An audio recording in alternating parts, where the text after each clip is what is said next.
Good morning, good morning, good morning. I was up since 2 something this morning. I've been talking to my son, who's in Paris, and I find out my son is going to the Taylor Swift concert tonight. I was like, wait a minute, what? And he's going to the Taylor Swift concert. That's why he's there. And I asked him what hotel he was staying in. And he tells me, no, he's in an Airbnb in a penthouse. He says it's a 2-story apartment. I was like, get the hell out of here.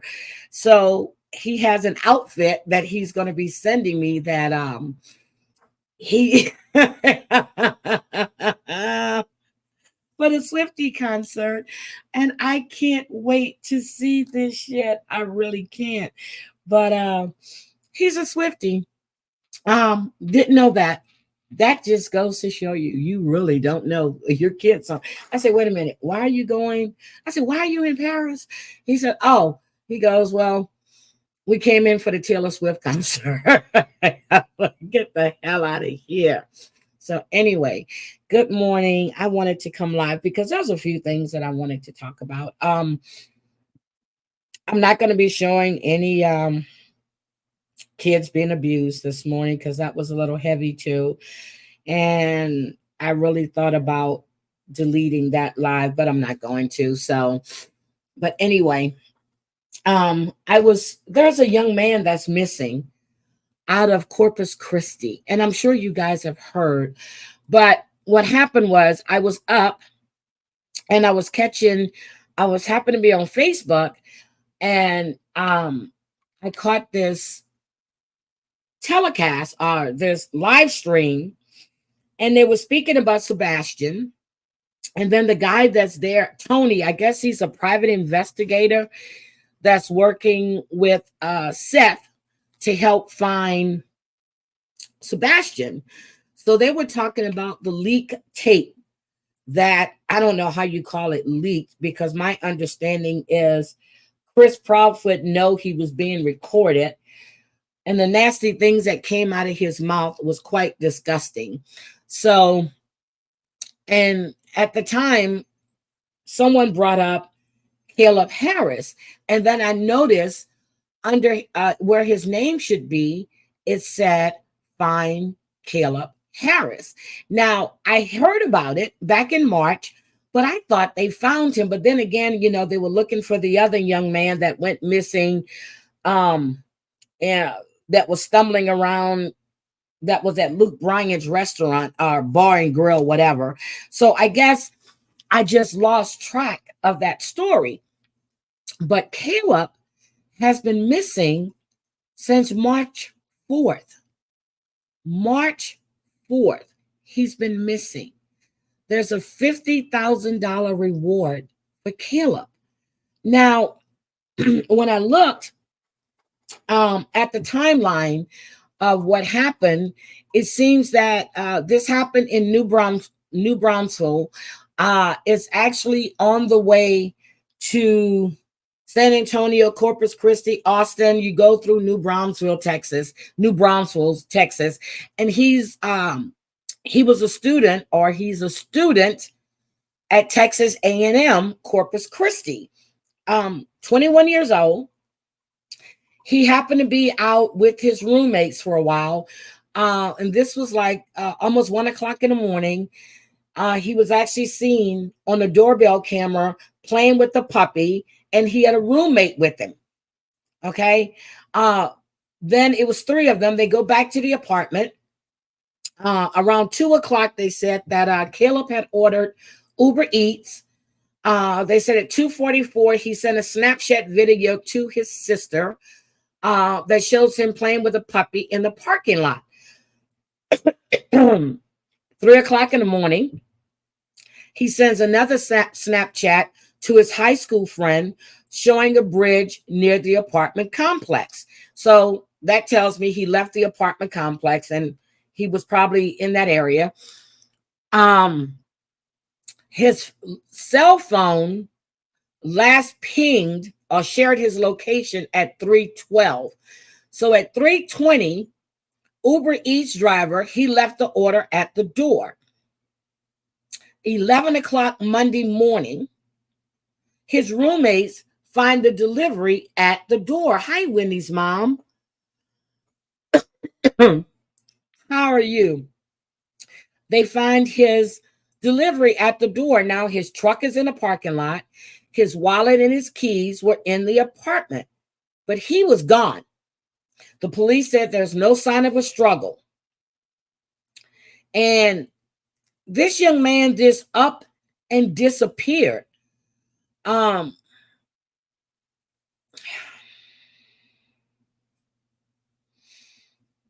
So the police has now issued, since May 2nd, they've issued all kind of requests for preservation. That means data detail, social media, Apple. They've served 37 search warrants to various cell phone and internet providers, and they've issued 19 subpoenas to various social media and cell phone providers. They have issued subpoenas for his financial records. They have served 7 search warrants to other cell phone providers. I'm trying to figure out how many cell phone providers. I don't know. They've reviewed his computer. You know, that's a lot of money. $50,000, and no one has come forward. I mean, they are looking this almost, it's over 2 months.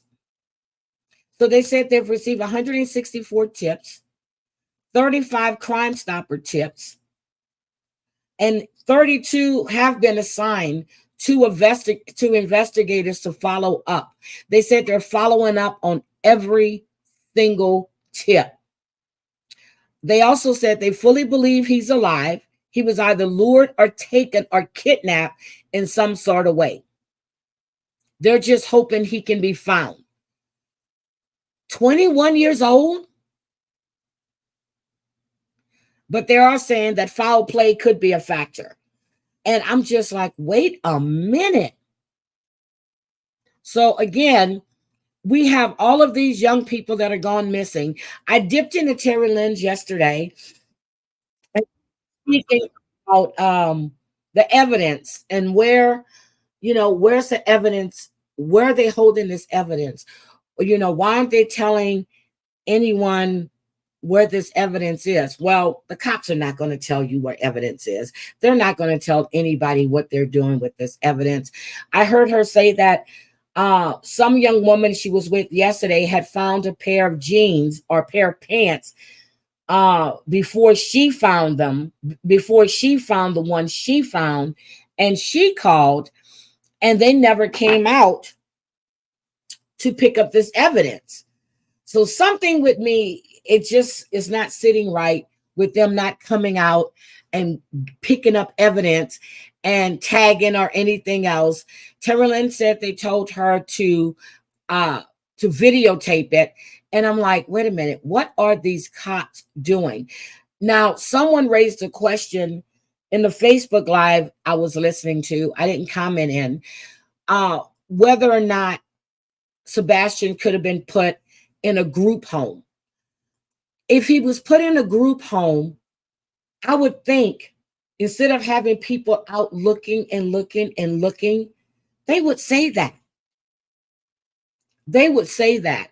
Now, I was in Miranda's yesterday, and she played the conversation that Chris Proudfoot had with someone, and he was calling this other private investigator everything but her name.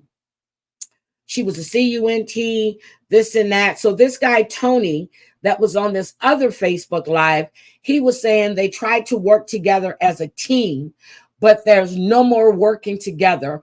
Gloves off. You guys can say what you want about them. And even if the cops told me not to look for my child, I will still be looking. Here's the thing. All of this back and forth between the Proudfoots and Seth. It's not.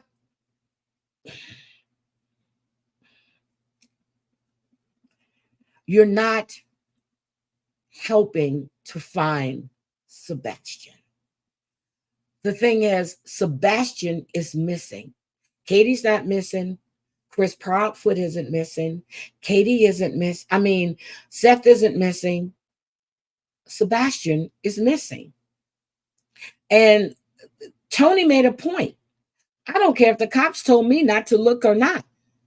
I'm going to be searching for my child. I'm going to be searching for my child. And if he was in a group home, people, I'm sure, see the news. They will say, hey, he's here.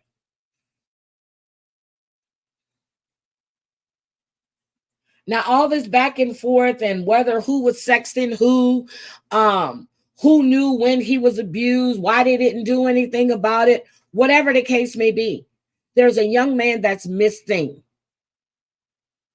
and has not been found. You have people out there searching for your child, and you're not. I understand that Katie and not Katie, what's her name? Nina, the ex-wife, and Chris had court yesterday. And to show you how much I care about it, I didn't even go look to see. It was in New Mexico. They had court for a custody issue about the daughter. I heard the ex-wife's interview. Well, it wasn't really an interview because she was just telling her story about how he treated her son when they were married or together. Married. I think they were married at the time. How he treated her son. How he threw them out. She went to, and then her mother brought her back. And the way he treated their daughter. I hear the shit that comes out of his mouth. And he needs a beat down. You know, he's threatening people. He's going to sue this one, sue that one. Why don't you take that energy that you have and go look for your stepchild? Go look for your stepchild. Take that energy and go look for your stepchild. That's what you need to do. There's been no sighting of Sebastian at all. And then the woman in the picture, the picture they said was Sebastian. The little boy's name is Joshua. And his mother, this woman was being harassed behind her own son. People got to stop that shit. As I said, when the cops got the information, they saw it. I'm sure they had already gone out. They had tracked that license plate. They had already went out and they did their due diligence. Why are you harassing people? For what? That's not helping anything. This woman was being harassed about her own son. After I said it, the cops had it. They had the license plate. I understand that Seth went down and he wanted to see it. And they wouldn't show him the video. The police had already did their due diligence. But some little sleuth tracked them down, started putting out their information. When are you guys going to learn that harassing people is against the fucking law? You could have caused this woman and her family all kinds of issues, which you did. Leave that woman alone. The police should have done better. They should have said, hey, we've already did our due diligence. We know this is not Sebastian. This young man is not him. They could have gave his name. They've already went and talked to the family and everything else. But they're holding everything close to the vest. Why? Because they're investigating. Are they investigating the mother and the stepfather or the dad, which they said Seth was at work? He's on video. He was on he was at the prison. Or is he a sheriff? No, he was at the prison. Let the cops do their jobs. Let them do their jobs. That's what we hire them for. Hi, Lynn. Good morning. Hi, Pickney. Good morning. Bush watchers. Yes, there.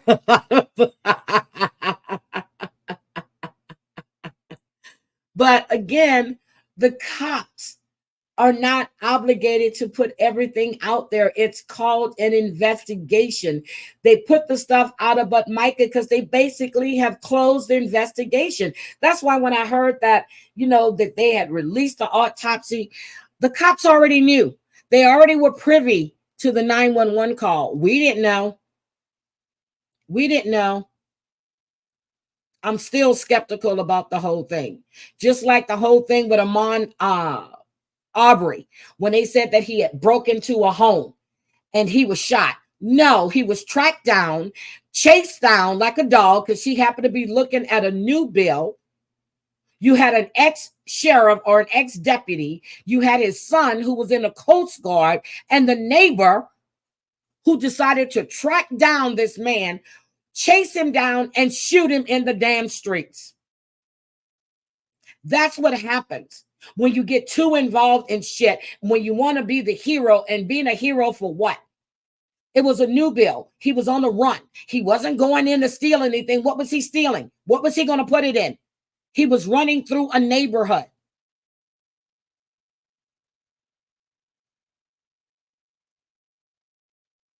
That was his way of dealing with, I forgot what, it wasn't like autism. I forgot what it's called. And he was planning on going back to college. His mother had been out of town on a business trip. And can you imagine getting that phone call that your child has been shot and killed because he was breaking into a home? And everybody that heard that story said, I doubt that seriously. It took them 72 days. 72 days to bring charges and to release everything they had. 72 damn days. Again, the police are doing their jobs. We might not know what they're doing. We're not privy to everything they're doing. Same case with Madeline Soto. When they said the investigation was ongoing, they were looking at the mom too. They were looking to see if there was any other people involved in all of this pornographic shit this man had on his phone, predominantly about Madeline. Let the police do their jobs. That's it. Let them do their jobs. And I said that I'm serious. I went in and I unfollowed that group. It's called the Mysterious Disappearance. But for some reason, I'm still getting freaking notifications. And when I go in to look about unfollowing, that option is no longer there. So now I think I need to go through everybody in the group and just, I have no idea how to get them off my Facebook feed. Because I went in and, no, I didn't say unfollow. I said remove from group. I said remove from group or leave group. That's what I said, leave group. Good morning, M. Witt. Good morning. Now, I was listening to something on IG the other day, and they brought up the name Glen Rogers. I don't know if you guys know who Glen Rogers is. Not sure if you guys are familiar with Glen Rogers. He was considered the Casanova killer. Okay. Glen Rogers. So again, here is not Sebastian. Caleb Harris. The reward is $50,000. Is being offered for information that leads to the safe return of Caleb Harris, 21 years old, Corpus Christi, Texas A&M student. That's who that is. Oh, I wanted to use my coffee thing from Harmony. There we go. There we go. I like that too. I like that. And then in the corner, she has to make me happy, make me coffee, bring me coffee, be coffee. Speaking of coffee, if you want to support the channel, click on buy me a coffee. Buy me a coffee. I want a membership from a channel that I'm not even subscribed to. Norm, have I ever watched them? Huh? Really? Okay. Oh, before I said so, yesterday I need to go watch because I saw Cooch was doing the Met Gala. Guys, I'm so serious. I had sent all of these pictures to my email, and I was going to do the Met Gala because some of these dresses, it was Garden of Time, a Time of the Garden. I forgot the theme for this year. Some of these outfits were gorgeous, and then some of them, they were just like, one guy was dressed like Willy Wonka. Anyway, but I was gonna do that, and I saw Cooch. I was like, I got to go back and catch it because I actually went to sleep. I went to sleep yesterday around 4:30, 5 o'clock, and I woke up at 2 o'clock this morning because I'm working on numbers for the auditors all week, and my head was pounding.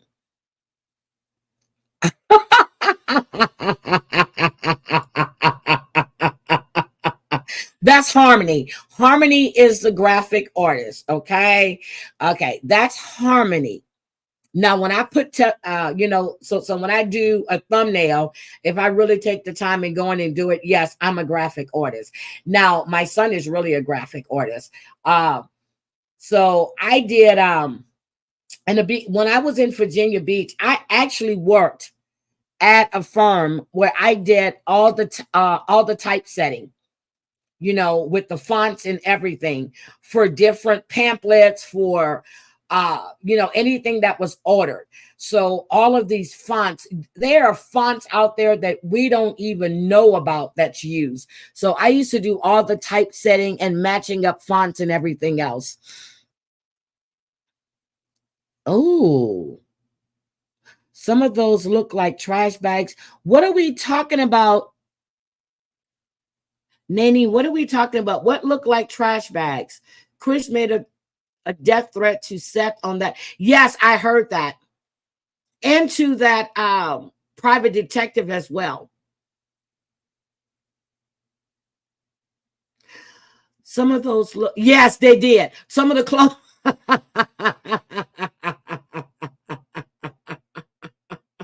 Yes, they did. The Met Gala. Yeah.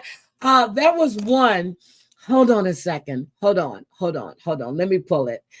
I'm going to show y'all what I mean. Hold on. Because I sent it to my email. And hold on. Met Gala. It was the summer. Hold on. Met Gala.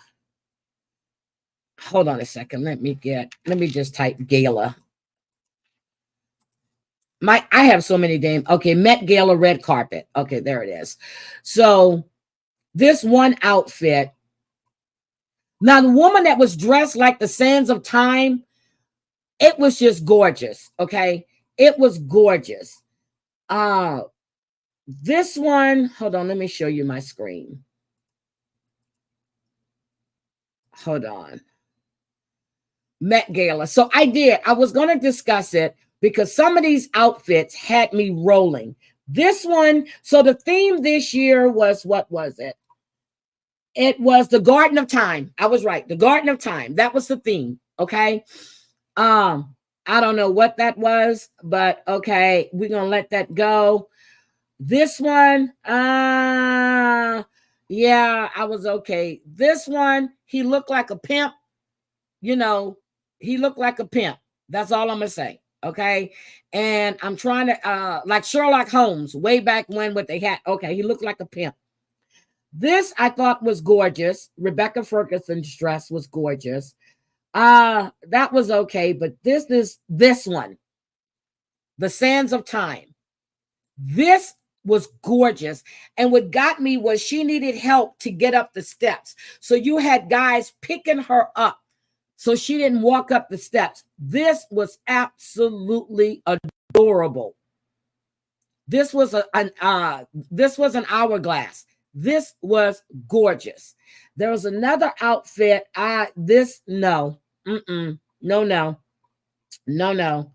This one was gorgeous. This one was built like it looked like a wood corset. That was gorgeous. This one was gorgeous. It was built like glass. Okay. It was made to look like glass. That was gorgeous. This is the one right here. I'm like, what the fuck are we looking at? Yes, Zendaya won. This outfit right here. What the fuck? What the fuck? Was he supposed? What is this? I don't know if he was burnt halfway in hell. This was the Garden of Time. What is that outfit? What is the outfit? Don't know. This one was nice. I like that one. But anyway, those she reminded me of Angela Jolie's movie. What's her name? I think it's Maleficent or something like that. This is what that dress reminded me of. That's what that reminded me of. Nicole Kidman's dress was a redone, but I used to like Nicole Kidman. I don't know why I don't like her now. This shit, she had a mosquito net on, which was gorgeous. Okay. This was gorgeous too. Janelle Monáe. That was gorgeous. But anyway, Zendaya. I didn't get that dress. I didn't get it, but okay. So those are the ones that I had wanted to discuss. And I was like, okay, that hourglass one was just completely gorgeous. Good morning, Scotland. Good morning, Claudia. So you said Zendaya won. Not the hourglass, not the dress that looked like it was made out of glass. That was Lil Nas. Thank you, Jenny. Oh my God, that was Lil Nas. The only thing I know about Lil Nas is him riding the horse and whatever else. I don't really pay attention to Lil Nas. Not at all. You like the butterfly dress. Yeah, I got to go watch Cooch's live because I need to see. And I remember I looked, it said live in, I think it was 17 minutes or something like that. I laid down and I was gone. Good morning, Pam LaBar. Good morning. So I wanted to talk about Glen Rogers, okay? The Casanova killer is what he was called. Now, I don't know if you guys saw the it was kind of like a documentary on ID Discovery. It was called My Brother, the Serial Killer. It was Glen Rogers' brother, Clay Rogers, and his sister. Okay. Now, Glen Rogers met Nicole Brown Simpson, Faye Resnick. He, what's her name? Kris Kardashian. He knew those people. He ran in that circle. He was alleged to be Nicole Brown Simpson's handyman, who she just happened to be sleeping with. And Faye Resnick is the one that introduced Glen Rogers to Nicole Brown Simpson. They used to party together, party, sniff, sniff. They partied together. Okay. So when the sister, now, not only that, he also met O.J. Simpson before. Now, when this trial was going on, Clay Rogers and his sister made the statement that their brother confessed to Kay and Nicole. But when he first talked about him, he said, they've got a lot of money and I'm going to take them for everything. Now, he met Nicole in 1994.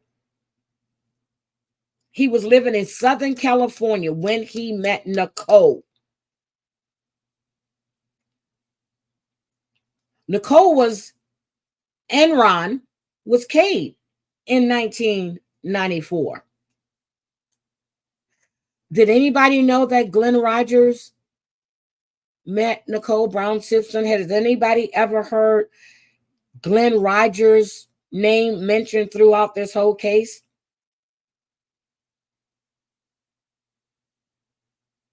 Did anybody know that? So he was a serial killer. So I'm going to play a little bit of this docuseries, which it's called Serial Killer Documentary. And he was called the Casanova Killer. So we're going to play a little bit of it. And then I want you guys to go watch it. I want you guys to go look for yourselves. But Glen Rogers, and it was in this, it was another like movie thing where Glen Rogers was in bed with Nicole. He started acting weird and crazy. He had gone downstairs to get something to drink. And he started going off. Nicole got on the phone, called Faye Resnick, ran out the house. Faye Resnick, Nicole, and her kids were out shopping. Glen Rogers was following them.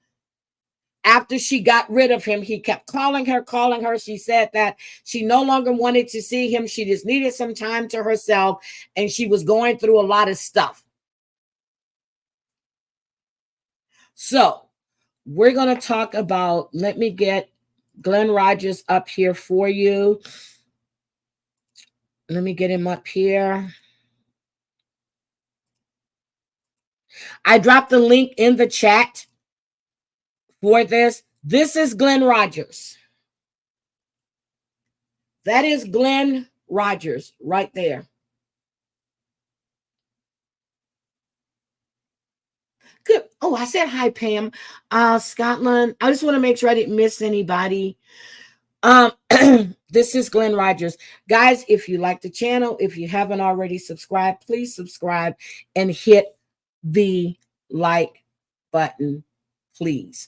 All right. So this is Glen Rogers. I started it here because the other stuff. So let's just listen to what they have to say. Anxious to raise money for his bail. He was going to steal what he could from Peters and sell it. That had been in October. Hold on, let's go back. She too changed her mind. Killer. And as a matter of fact, I've just started from the beginning. Here we Nicole go. Brown Simpson, former wife of former football celebrity O.J. Simpson, was stabbed to death by an assailant on the front walk of her luxury condo. The killer also slaughtered Ronald Goldman, 25, who had brought Nicole the eyeglasses that her mother had left behind at the restaurant where he waited tables. Detectives reportedly concerned about Simpson. Now, when I listen to Sloan Bella, y'all know I like Sloan now. When I listened to Sloan Bella's read, it was stated that Ron Goldman was lured there. And yes, he had slept with Nicole a few times, but it was nothing serious, nothing at all serious. So they feel that Ron was lured there because Nicole used to have Ron driving O.J. Simpson's cars and riding all through Brentwood, knowing O.J. would see him. So she was taunting too, okay? So she was taunting. She, as her sister says, that she was not a little flower. She taunted, she gave just as good as she got sometimes. So there we go. In safety, went to his estate and noticed a bloodstain on the door of his white Ford Bronco and on the driveway. But Simpson proved to be out of town in Chicago. When he returned to Los Angeles to answer questions, investigators saw a cut on the finger of his left hand, and they learned he'd still been in town at the time of the assault. So he had a cut on his left hand. If you guys would have saw the autopsy photos of Nicole Brown Simpson, she was damn near her it was hanging on by just, she was damn near beheaded. You're doing all that stabbing, all that cutting, and you're going to get one cut on your finger. No, I think he was there. I've never said I didn't think he was there. I think he knew exactly what happened. I really do. Really think he knew what happened. He told several conflicting stories, raising their suspicions. Several droplets of blood at the scene failed to show a match with the victim's blood types. Simpson's blood was drawn for comparison, and it showed strong similarities with those unknown droplets. Similarity. In addition, they were located near footprints made by a rare and expensive type of shoes that O.J. owned and that proved to be his size. There were other items of evidence against him as well, not the least of which was his suicide drive down the highway. Oh, that shit was complete with funny. I'm sorry. That shit was funny. When they said it was a chase, good morning, peace and struggle. When they said it was a chase on the 5, was the 5? Yeah, or the 5. When they said it was a chase, and I'm like, a chase? And I'm telling you, I've always kept a little battery operated TV in my office, always has. But I don't have one now because I have my laptop and I can see shit. Before, you couldn't do all of that. So I turned it on and I'm watching this chase and I'm seeing people along the highway go OJ free. I was like, what the? This is not a chase. This man had an escort to his home. I'm gonna kill myself. I want to tell my mama I love her. I was like, wait the fucking minute. I'm sorry. I laughed so hard at this shit. I'm like, it's not a chase. That's an escort. You had an escort. They followed you and then let you go home, take a shower, and put clothes on so you can go to jail. Get out of here with that shit. Oh, and thousands of dollars. Circumstances and some of the best possible evidence were against him. Nevertheless, the defense team managed to refocus the jury's attention on corruption in the Los Angeles Police Department, rampant racism from the lead detective, and the possibility that evidence had been planted to frame Simpson. His experts also showed that the crime lab had mishandled evidence, placing everything into doubt. The jury briefly deliberated and then acquitted Simpson. He vowed to search for Nicole's killer, and as a matter of fact, another possible suspect. Lynn, do you want to come up and share your insights on that? Oh my God. Yes, please hit the thumbs up. Lynn, if you want to come up and share your insight, please do, because I was sending Johnny Cochran all kind of messages. Did emerge not long afterward. He was angry, brutal, and quite vicious in the random murders he committed, and he always targeted beautiful women. He started in California, at least from what was known at the time. O.J. Simpson's trial was still in process when Glen Rogers became a murder suspect in a different incident not far away. The primary sources for this story are 2 books, Clifford Leindecker's Smooth Operator, and a book told to Joyce Spitzer by Rogers' brother, Claude Rogers Jr., The Cross-Country Killer. In addition, several major newspapers carried it. They call him Clay. Often, the details conflict, but what follows is the essence of Rogers' activities. In September 1995, Rogers lived near McRed's Cocktail Lounge in Van Nuys, California, and he liked to stop in for drinks. Leindecker says he was generous with money and quite charming with women, especially women with red hair or reddish tones in their hair. A theme repeated by newspapers and authors seeking to make a connection between Rogers' victims and his red-headed mother. Rogers himself was blonde and wore his hair quite long and shaggy. He was well-built, handsome, and had sparkling blue eyes. His eyes are gorgeous. He was said to have such a smooth personality that he could talk most people into doing anything for him. He didn't hesitate to approach women to whom he was attracted, and he often pestered McRed's female bartender, Rain Keener, to go out with him. She repeatedly declined, which annoyed him. Still, he persisted. One day, Sandra Gallagher, a 33-year-old mother of 3, according to the Associated Press, came into the bar. She had won $1,250 in a lottery game, so she was out to celebrate. As she went onto the dance floor, Rogers watched her. It was his habit to study women to see if they'd yield to his will. Any sign of self-confidence turned him off, no matter how pretty. Their postures, their clothing, their hairstyles. He read them all before he made his approach. That evening, Rogers had been looking for attention as usual from the bartender, telling her he needed a ride back to his place that day. Leindecker writes that she initially agreed to it, but then had a bad feeling, so she changed her mind. That made Rogers mad, and he allegedly told her, "I always get what I want." She would tell this story many times to the press in the days that followed. Rogers then made overtures to Gallagher, who initially declined to give him a ride, but she too changed her mind. Apparently, she was feeling charitable that day, thanks to her recent good luck. She left the bar with Rogers, assuring Keener that she felt safe because she knew him, probably believing that his association with the bar made him safe. Why would a man whom everyone saw with her try to harm her?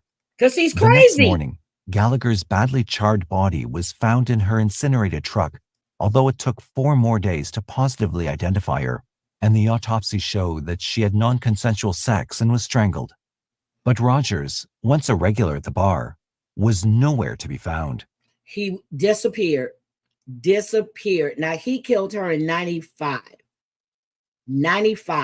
He met Nicole, Faye Resnick, and Kris Kardashian in 94. They partied together. That kind of partying. And he was sleeping with Nicole. He'd also left his digs, where police found a woman's earring that had belonged to the victim. Sometime later, someone reported that an acquaintance of his said that Rogers had referred to this murder as the 8th time. But Rogers had boarded a bus or purchased a truck, and he was gone. The police had a difficult time tracking him, which proved unfortunate for at least 3 more women. Now, I'm stopping it again. They caught him on the highway. That was a high-speed chase, but this was way down the line. But another murder had also drawn police attention to Rogers, and this victim was a man. Before Rogers went to California, he lived in the town of Hamilton, Ohio. He worked odd jobs, barely making a living, but his mother would not let him live with her. A 71-year-old electrician and veteran, Mark Peters, offered to take Glen in and help him get on his feet. He'd ask him to do some light errands in exchange for room and board. Peters had a loving family in the area, so when he turned up missing late in October, his daughter Joan reported it to the police. She said that Peters had had a collection of coins, some antiques, and several guns, all of which were missing. The police searched extensively but found no trace of the missing man. Glen Rogers was gone as well, as was Peters' car, and the police asked Glen's brother, Clay, recently returned from prison, what he might know. Clay apparently told the police that Glen had been anxious to raise money for his bail. He was going to steal what he could from Peters and sell it. That had been in October. A little while later, Glen had reported to Clay that Peters was dead and that it had been accidental. He'd also gone up to the family cabin in Beattyville, Kentucky, so it was possible the police would find something there. Officials in Kentucky searched the cabin, and on January 10, 1994, found a skeleton bound to a chair beneath a pile of furniture. Due to the state of the remains, officials were unable to ascertain the cause of death. However, it looked like anything but an accident. They started the process of establishing the identity, and only after 2 months of painstaking effort by technicians and anthropologists were they able to say that the remains were those of Mark Peters. Before that occurred, Glen had been arrested in California and charged with assaulting a female, and the ID he showed the police was that of James Peters, Mark's son. It was an early case of identity theft, wherein Rogers had used... Now, he is a good-looking man. I'm going to give him that. He's a good-looking... Look at his beard. Good-looking. But he's a monster. And he was dubbed the Casanova killer for a reason. Look at him. The Social Security card to get a California driver's license and had run up considerable bills that were sent to Mark Peters. So much for repaying an old man's kindness. His family was left bereft. While the police tried to find him, he proved elusive, giving him time to kill again and then flee to another state. Yep. Apparently, Rogers went straight to Jackson, Mississippi from California and settled among the residents there.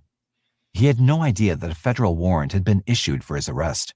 He was wanted by the FBI. He contacted a friend for money but stayed away from places where he was known. In Jackson, he moved from one cheap motel to another. Going to a state fair early that October, he met Linda Price, 34, another redhead and a mother of 2. Leyendecker describes her as having an irresistible zest for life. At 5 feet 4 inches and 110 pounds, she was slim and attractive. They met in a tent sponsored by the local newspaper. Rogers's good looks and smooth tongue must have won her over because he moved in with her for several weeks and they became drinking buddies. Her brother warned her that Rogers was no good, but she ignored him. Having been through a rough time with men, she liked the way he was treating her. Besides, she was lonely and it was nice to have some company. She stayed in touch with her mother, assuring her that she was happy.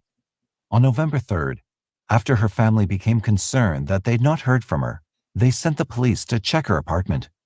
Officers discovered Linda sprawled naked in the bathtub, stabbed to death. She was lying face down, and there were 4 vicious stab wounds to her back and chest. In addition, her throat had been slashed.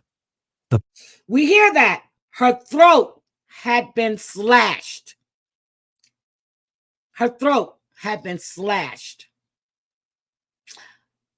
The Casanova killer. Now, she had 2 kids.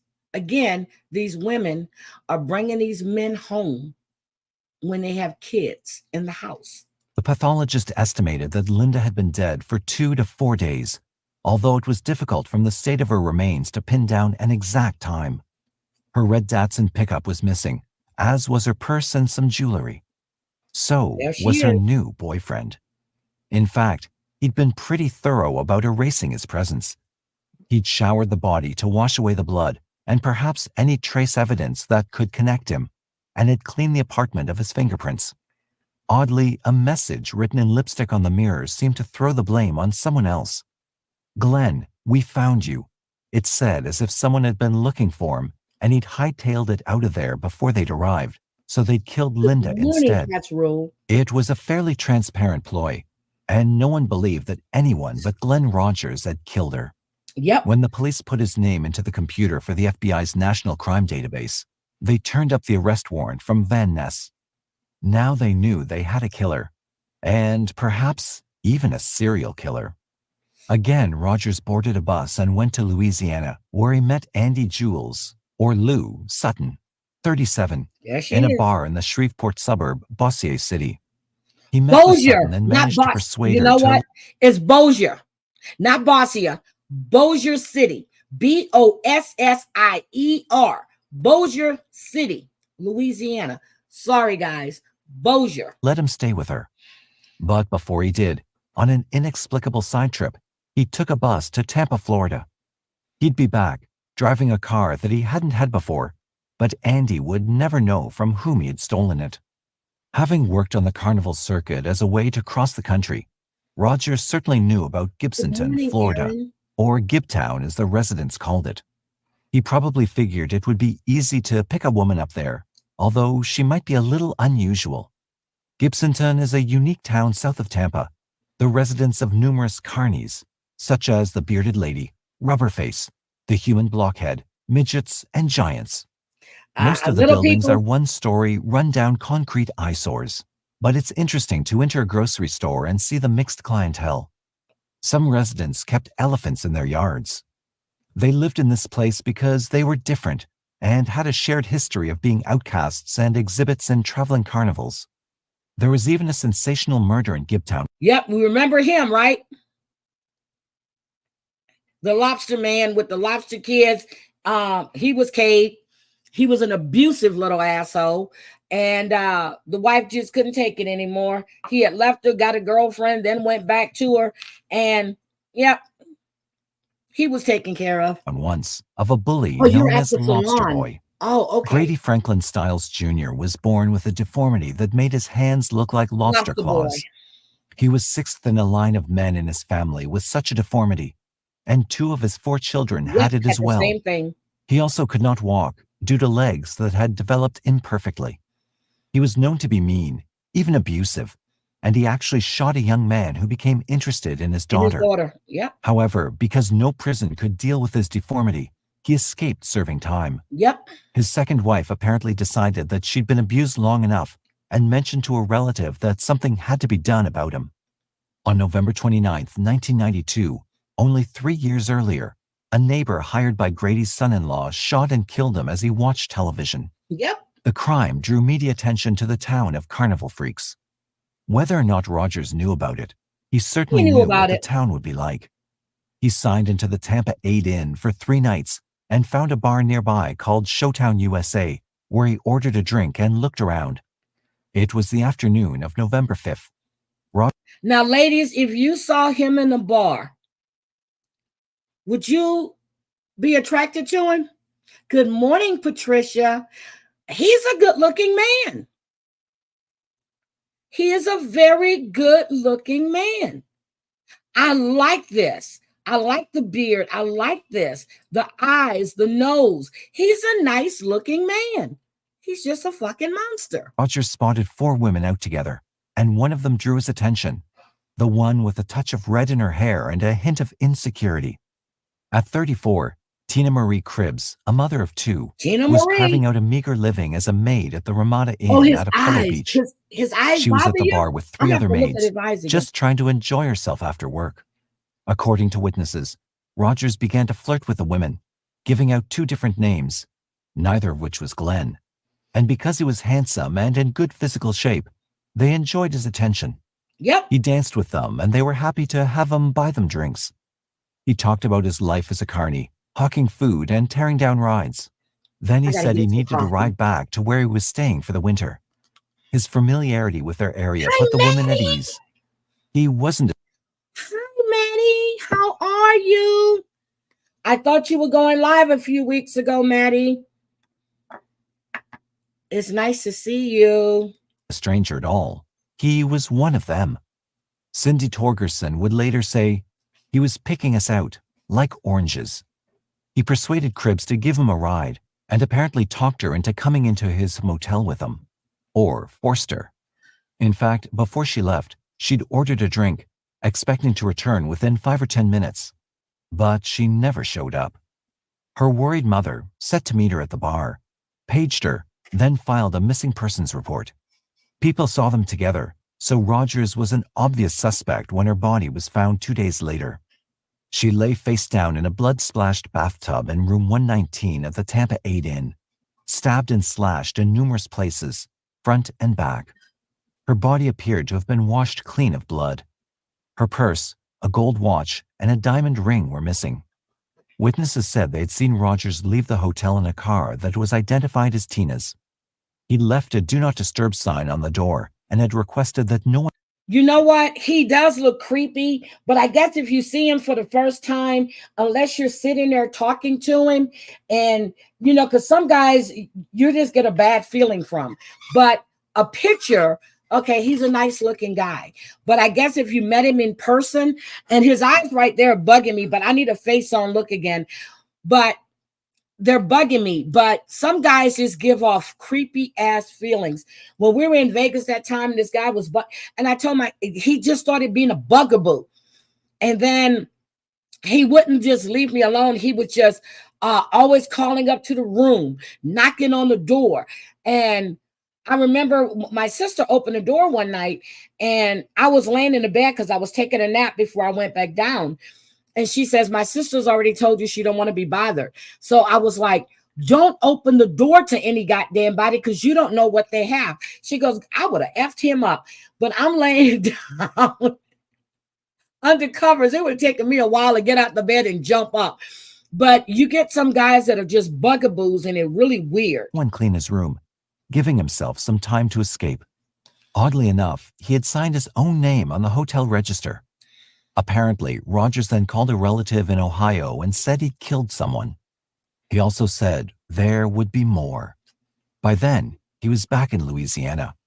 Police in the various jurisdictions quickly swapped information, and the search for Rogers intensified.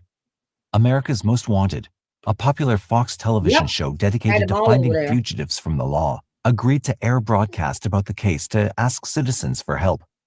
Rogers' picture was printed in several newspapers and on televised news reports. Police went into the traveling carnivals that came out of the Tampa area to ask if anyone had seen him, because he was known to find his way to different places to pick up work. Reported sightings failed to materialize into a significant lead. By this time, Rogers was back with red-headed Andy I'm looking Sutton. at his eyes. Yeah. Yeah. Okay. What is wrong with her makeup? I'm sorry, she's deceased, but damn. Dancing and drinking in a bar. She had missed him and was glad to have him back. Everyone was impressed with how nice Rogers appeared to be, and he certainly treated Andy well. They went from one bar to another, where Andy was known, before ending up back at her apartment above a Mormon church. Andy had a roommate, but she was out. Even when she did come in late that night, she didn't disturb them. If she had, she might have found Andy's body much earlier. The following day, November 9th, the roommate found Annie stabbed to death on the punctured waterbed. The weapon had been large, leaving jagged wounds on her chest and a lot of blood soaked into the blanket and sheets. Water from the bed had leaked all over the floor.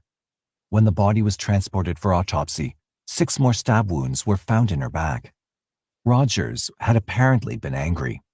He'd also been quiet because he'd managed to accomplish the killing, as well as some petty theft, while the roommate was sleeping on the couch. She knew that he had been there because her purse was missing.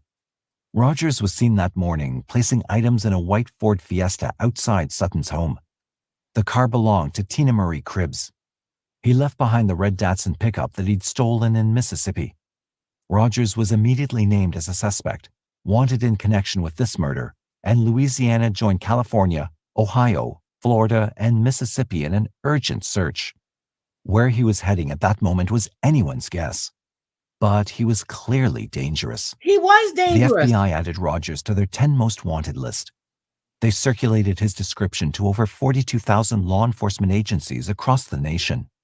He did not, as they anticipated, return to his hometown of Hamilton, Ohio, although he would later claim that he had indeed gone there for a few days. As they pieced together Rogers' activities over the past month and a half, law enforcement determined that he'd gone from California to Florida, killing at least 4 women along the way. The description of Rogers placed in newspapers now his eyes right there are for women with red hair. Okay. This picture right here makes him look spooky as hell and dangerous. There is no life in his eyes at all right there. No life in his eyes. I understand what type of pit, but there's just nothing there. Nothing is there. So yeah, he's a creep. Whom he met in country music bars. He was considered a smooth talker who lied easily and could persuade women to do whatever he wanted. And he wasn't being particularly secretive. He'd signed his own name at one hotel and had told a bar-hopping acquaintance that he'd committed murder. See, Lynn, this is what I'm saying. So, this is what I'm saying. He actually stalked Nicole after she told him, "Good morning, Jane Creek." After she told him, after she fled her home, he stalked them. He followed her. Same types of wounds. Always stabbing. Always stabbing. Murder. In fact, while he was on the run, he'd gone into several bars, showing his face as if he hadn't a care in the world, even drawing attention to himself by flashing money and buying everyone drinks. He seemed to know his days were numbered, and until he was caught, he was just doing whatever he wanted. Or else he had no awareness of the visibility of the trail he'd left behind. He didn't care. Agents knew that. Now, you need to watch My Brother, the Serial Killer. His brother is on there, Clay, and I forgot his sister's name. He confessed to his brother that he killed Nicole. They contacted the prosecutor. You know, Marsha Clark and the other one, I forgot the black dude's name. They contacted them. Oh my God, his name was just in my head and it was gone again. They contacted them to tell them this guy had confessed to killing Nicole. He damn sure did Rogers had confess to 2 his teenage brother. sons living in Houston, Texas, and although the court order had barred him from seeing them, they thought he might be headed there. He also might head to Canada, where his grandmother lived. America's Most Wanted rushed its program to the screen. Flashing photographs and providing all known information to that point, the host, John Walsh, asked anyone who may have seen this dangerous fugitive to call the hotline. More than 400 people called, but no one provided a viable lead. Right Rogers' there, his eyes relatives, are alert to the scary too. situation, Now, went that was onto a news police shows to case, urge him to and turn I'm himself gonna in. find it. As quoted in the Austin American Statesman, Hold on. his Police mother, chase Edna Glen Rogers, Rogers. went on a Cincinnati-based television program and said, "Glenn, babe, if you hear this, please give up. Please, I love you." She admitted to the police that he had phoned her to tell her he was wanted and had assured her that he'd done nothing wrong. She believed him, but she did not want him to be shot while on the run, so she had sent out the appeal. Even as interest surrounded Rogers, a debate emerged as to whether he would be considered a serial killer or spree murderer in the event he was convicted of all the crimes with which he'd been charged. But murderers generally don't think about such categories when they act. They just act, so it's not always easy to pigeonhole them. According to the FBI's Crime Classification Manual, which many law enforcement agencies acknowledge, there are 3 basic categories of multiple murder: mass, spree, and serial. The first involves a single extreme event, Oh my and the God. other 2, multiple incidents, but with different manifestations. Yep. In strict terms, mass murder is the killing of a number of people at one time and in one place, Yep. He was a usually serial 4 killer. or more, such as James Huberty's 1984 fatal shooting of 21 people at a McDonald's restaurant in San Ysidro, California. I remember that. However, mass murder also included cases where the killings were a few hours apart or at closely related locales. If a single precipitating incident is linked to all the murders, but they're days or even weeks apart, the offender is considered a spree killer.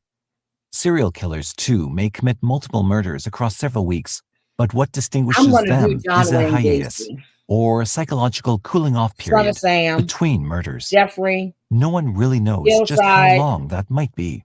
The distinction between a long I know spree and a him. series of murders attributed to a He was serial married killer to the woman, seems to and rest then she heavily found on out he was a method and killer. motive. Oh, I can't remember his name. Serial killing is most Know often him. either a profitable crime, Know him. a Oh, we're crime going for to cover all thrill of and these. self-gratification, or a lust-driven crime where the killer may operate compulsively within an erotic ritual. Occasionally, it's about revenge. Spree killing, on the other hand, Look at appears to this be maniac. motivated by continuing and Ted identifiable Bundy. stress, taking place in several locales and across a relatively short period. If we examine Rogers's crimes and motives, it seems that he killed both for financial gain and his own satisfaction or relief, Yep. assuming his murders were triggered by anger. That he was sloppy Yeah, in the allowing BT. people to see him with all of No, his not the victims BT. may have truncated The his other killing guy. spree, The one on the speeding end. it I up know with who the the stress BK factor of realizing that he would killer is. probably be I caught can't or remember the other killed. guy's name. Thus, he could be classified as either a serial. He had married this woman. They had got a house together. He didn't work at the post office. I forgot what job he had. And then he would always, he was a truck driver. He would always leave and come back and bring her all kinds of stuff. And then when it came to the house and she found out, that's the case I'm gonna cover next. She found out that the man she had married, that been with and treated her so well, had murdered people in the home that she was living in. Good morning, Kelly. He had killed people in the home that he moved her into. They were finding all kinds of shit in that house. Or a spree killer. Neither category is incorrect. In fact, he might be similar to the Beltway snipers, John Muhammad and Lee Boyd Malvo, who started out with sporadic kills and then went on a spree for 3 weeks in October 2002. DC. In the end, it doesn't matter, because Rogers' identity was known from the first murder. Yep. Rogers hid out where he could, using James Peters as an alias and stealing a license plate in Tennessee to put on the stolen car.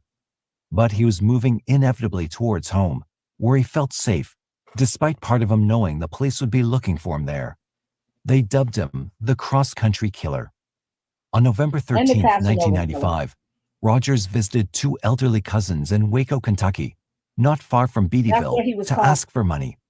He was driving the white Ford Fiesta. They urged him to turn himself in, but he wept and said he was confused. He may have told his siblings at this time that he had committed murder. In any event, after he asked them to pray for him and drove away, an anonymous call was placed to the police to alert them of his recent whereabouts. Later, it turned out that Edith Smallwood, his cousin, had turned him in. I love Glen, and it hurt, she told the Lexington Herald-Ledger. But he had to be stopped. One detective, Robert Stevens, who had a photo of the 33-year-old suspect. Okay, I'm going to stop that one right there, and I'm going to show you this. Let me stop sharing the screen, and I'm going to show you this when they caught him. Hold on. I just pulled it. Police chase. Glen Rogers. Hold on. This is, let's do it. Big screen. Here we go. Nationwide manhunt started closing in on Glen Rogers here in Waco, Kentucky, about 3 o'clock today. At this point, Rogers is only minutes away on Kentucky 52, being chased downhill at high speed by Kentucky state troopers. I remember this. They raced to set up this roadblock. But the roadblock doesn't stop Glen Rogers. 2 minutes later, though, other troopers do by ramming his car, forcing him off the road, dragging him out moments later at gunpoint. Look how crazy he looks when they get him out the car.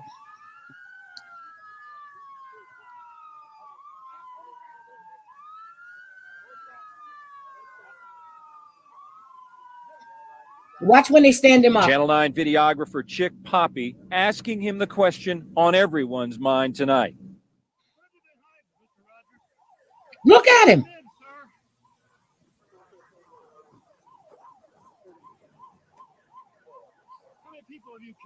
He's got a little pee-pee too. Look at him. Nothing. Nothing. Oh, Johnny Cochran? Oh. He was friends with my cousin. Moments later, as he was transferred to another trooper's car, I asked an angry Glen Rogers the same question again. Glenn, did you do this? One-on-one, talk to me in person alone. Did you do this, Glenn? Did you kill those women, Glenn?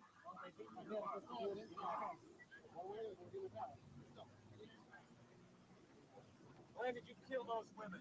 Look at him. One-on-one alone. At the jail, you interview me. Did you kill the women? You hear me? Did you kill these women, Glenn? No. Look at him. You tried it.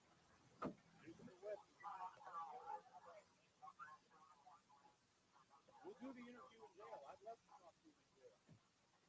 I'd love to talk to you in jail. Let's talk to the gentleman here when TG leaves. Okay, we have that. So now let me go back to the other one. Glen was crazy. Again, he admitted to his brother suspect in his possession that he knew what kind of car to look for. When he spotted a white Ford parked in a specific spot, he pulled up beside it. The driver was drinking a beer. What is wrong with you? The trooper took a good look at the long-haired man and knew he had found the notorious fugitive. Rogers stared back at him for a long moment and then threw his beer can at the trooper's car. He screeched out of there, taking off before the cop could get out and make an arrest. But Stevens was hard on Rogers' heels, calling for backup even as he accelerated. Soon, half a dozen police cars had joined the chase. Rogers led them for 15 miles, according to the Patriot Ledger, going through 2 towns and even busting through a roadblock. He sometimes reached speeds of over 100 miles per hour. In that little car, a trooper shot at his tires once to try to slow him down, but only when he finally spun out did Rogers bring his car to a stop. The police cruisers quickly surrounded him. They shoved him face down on the ground, arrested him, and took him to the state police station in Richmond, Kentucky for questioning. The media frenzy was on. All of this. I'm sorry. Rogers' sister, Sue, agreed to be interviewed for a popular television tabloid show, A Current Affair, saying that Rogers had admitted to having killed 55 people. He frightened her. Although Rogers claimed he had killed no one, he was about to change his story. Once caught, Rogers began to confess. One officer told reporters he was talking his head off, and he apparently went on for 4 hours. His interrogators, Stevens and Detective Floyd McIntosh, found him personable and smooth, and they could see how he used his silver tongue to lure women to trust him. When they told him they were interested in him for 5 murders, he laughed and told them it was more like 70. This statement made its way to the press, and soon Rogers was being touted as the country's most prolific serial killer. Police departments with unsolved murders and more he looks almost humanized. Seriously. Even the eyes right there. They're like, okay, what am I doing here? Why am I here? That's what he's looking like. I didn't do anything. 200 jurisdictions where he was thought to have traveled or resided started to look at their cases more closely. Given his time with carnivals, he could easily have killed in many places and then quietly left town. Yes, you know, he was dead. Several investigations were reopened, especially in those states where he had allegedly killed. From tips, police did a few excavations in search of more bodies. Even male victims were considered, given the Mark Peters murder. It looked as if Rogers killed as much for gain as for some type of sexual or emotional release. Yep. Clay Rogers added to the search, according to Leindecker, when he said to a television interviewer that there was a hidden cemetery full of victims on the family farm. It had been used for at least a quarter of a century, but nothing came of that tip either. Rogers clearly loved the attention, although he eventually asked for an attorney and stopped talking. Apparently, he didn't care for the pressure to provide details about the victims the police actually knew about. In these particular cases, he did not offer a confession. He does look good in orange. Rogers was taken to the Madison County Detention Center in Richmond and placed in a special cell where he would be repeatedly checked to prevent a suicide attempt. In the meantime, the court appointed Erwin Lewis as Rogers' attorney, and he informed the media that Rogers would be talking to no one. Rogers was being held on minor charges, including first-degree wanton endangerment, but this time, he was not going to be cut loose. Nope. In prison, he began selling locks of his blonde hair and beard to the eager buyers that always emerge in such cases, as well as autographed index cards. These now he doesn't look good at all. Piece. That right here, he looks disgusting. He's lost weight. He's losing his muscle tone. He doesn't look, and he was selling his hair. Now that shit I did not know. He became a favorite of adoring young girls who would flock to his hearings and trials. A website devoted to serial killers kept a daily log. This was before blogs existed. It wasn't long, however, before Rogers recanted his confession and claimed that he hadn't killed anyone. He was entirely innocent.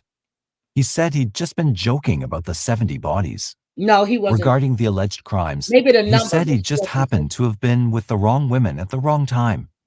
It was all an unfortunate coincidence, and that he was with the wrong women at the wrong time. That always seems to wind up dead, but he then disappears.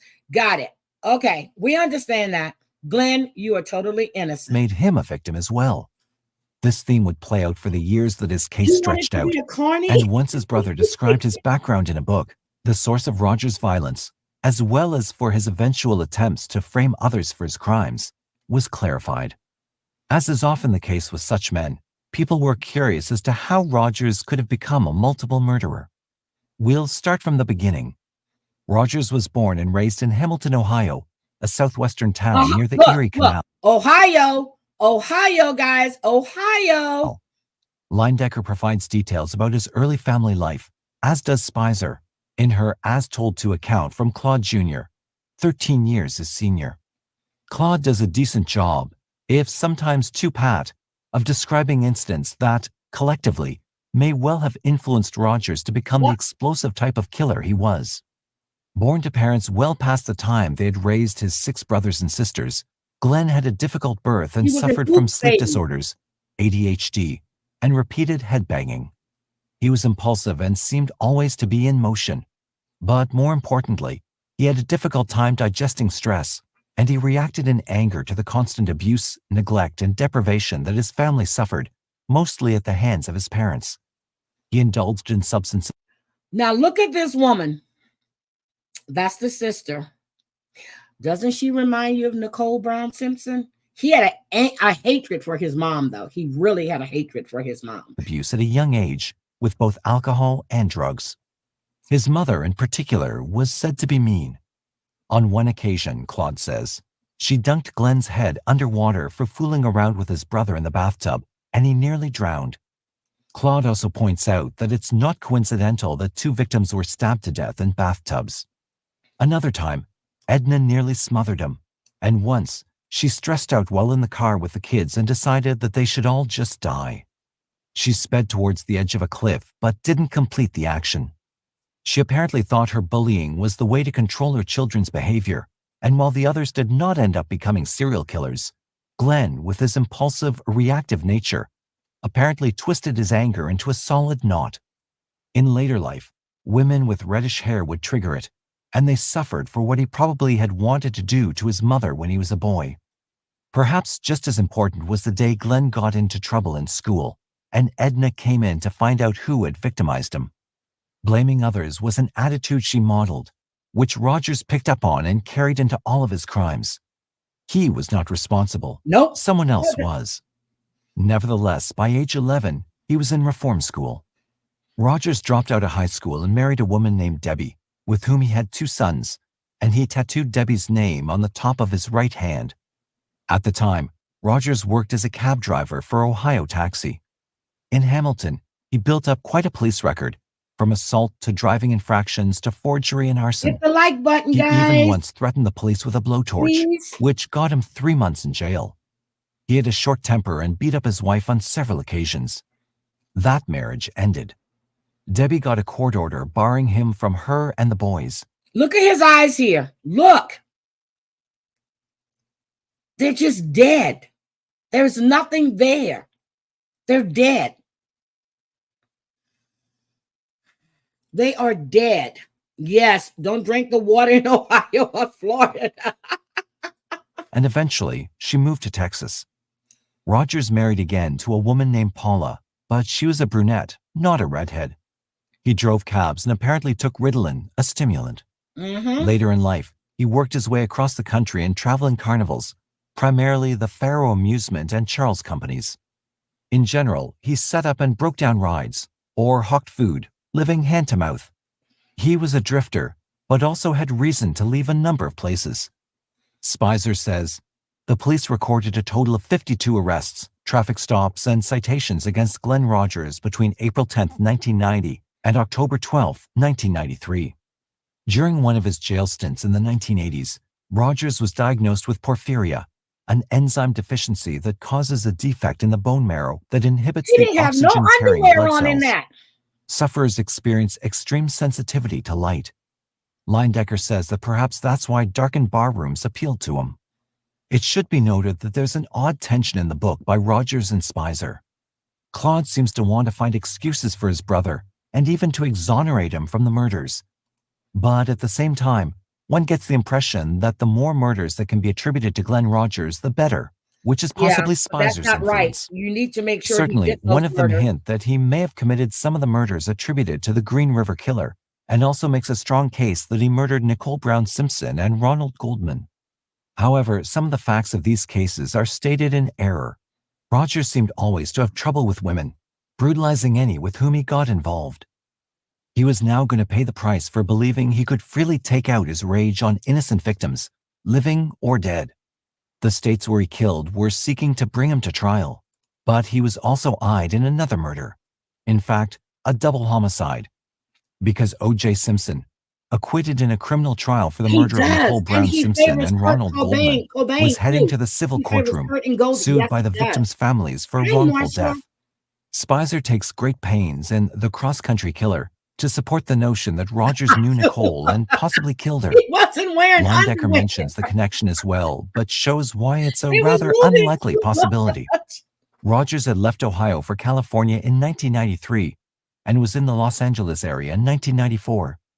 He allegedly bragged to a drinking companion that he had killed at least 8 times, so the 5 to which he had been definitively linked may not be his only victims, although some murders in which he was suspected proved to be solved in other ways. Yep. According to Leindecker, the private detective for Simpson, William Pavlich supposedly said that he had spoken with an acquaintance of Rogers who claimed that Rogers had actually admitted that he was His responsible brother. for the double homicide and had framed OJ for them.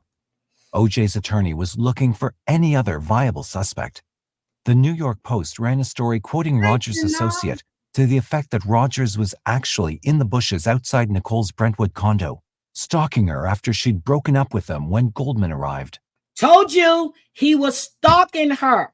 She ran out of her house that night when he flipped out, called Faye Resnick. Faye Resnick, I got to find that interview. She introduced Nicole to him. Faye met him. They were partying together. Kris Jenner, not Kardashian, Kris Jenner knew him. And they would party together. Rogers killed both and then admitted his deed to the story's source. The man was even allowed to touch the knife that Rogers had used. The Post included Pavlich's claim that he had found evidence linking Rogers to the Simpson Goldman murders. This included the fact that Rogers, working as a house painter, had been on a job in the area 3 months before the incident, not far from the condo. He said that the defense team would base their defense for Simpson on the possible association. Rogers liked to slash and stab his victims, and the victims had been slashed and stabbed. However, Rogers also liked to take credit for murders he did not commit. Yes, he does. Leyendecker indicates that there. But how many murderers do you know are always slashing and stabbing and almost decapitated his other victim in 95, like he did Nicole? Well, I'm not saying he did, but alleged. But that it was too much of a coincidence. And for his brother to get on national TV and said that he confessed. And we know he had been stalking her because Faye Resnick had already said it. And she ran out of her own house because that man scared her that bad when he flipped out. There are more reasons to disregard Rogers as a suspect than to accept him. Anymore. Among them is the fact that the killer was probably stalking Nicole, and Rogers did not tend to be a stalker. Nicole had no red tint in her hair. OJ's blood and DNA linked him to the crime scene. They didn't link him. They said that there were that they had similarities. It didn't say linked.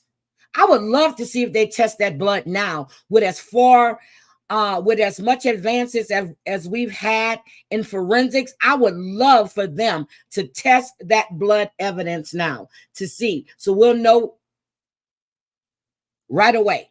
They need to retest that. I would love for them to retest that blood. Evidence links Rogers to the crimes. Oh, yeah. Rogers' MO was to leave the area after killing, but he didn't leave LA until 1995. When he killed and Rogers never used gloves. The LA police found the suggestion that Rogers was the killer to be without substance, and Pavlich backpedaled by saying that he had checked out the tip about Rogers, but had never said that the defense team would use it. In fact, he claimed that he'd never even told them about it, although they certainly knew about it from some source. In addition, if there had been any good reason to believe that Rogers was a viable suspect, OJ's attorney in the civil suit would have raised it. However, he made no mention of Rogers as a suspect. He did in not. In a later interview, Simpson himself dismissed the possibility.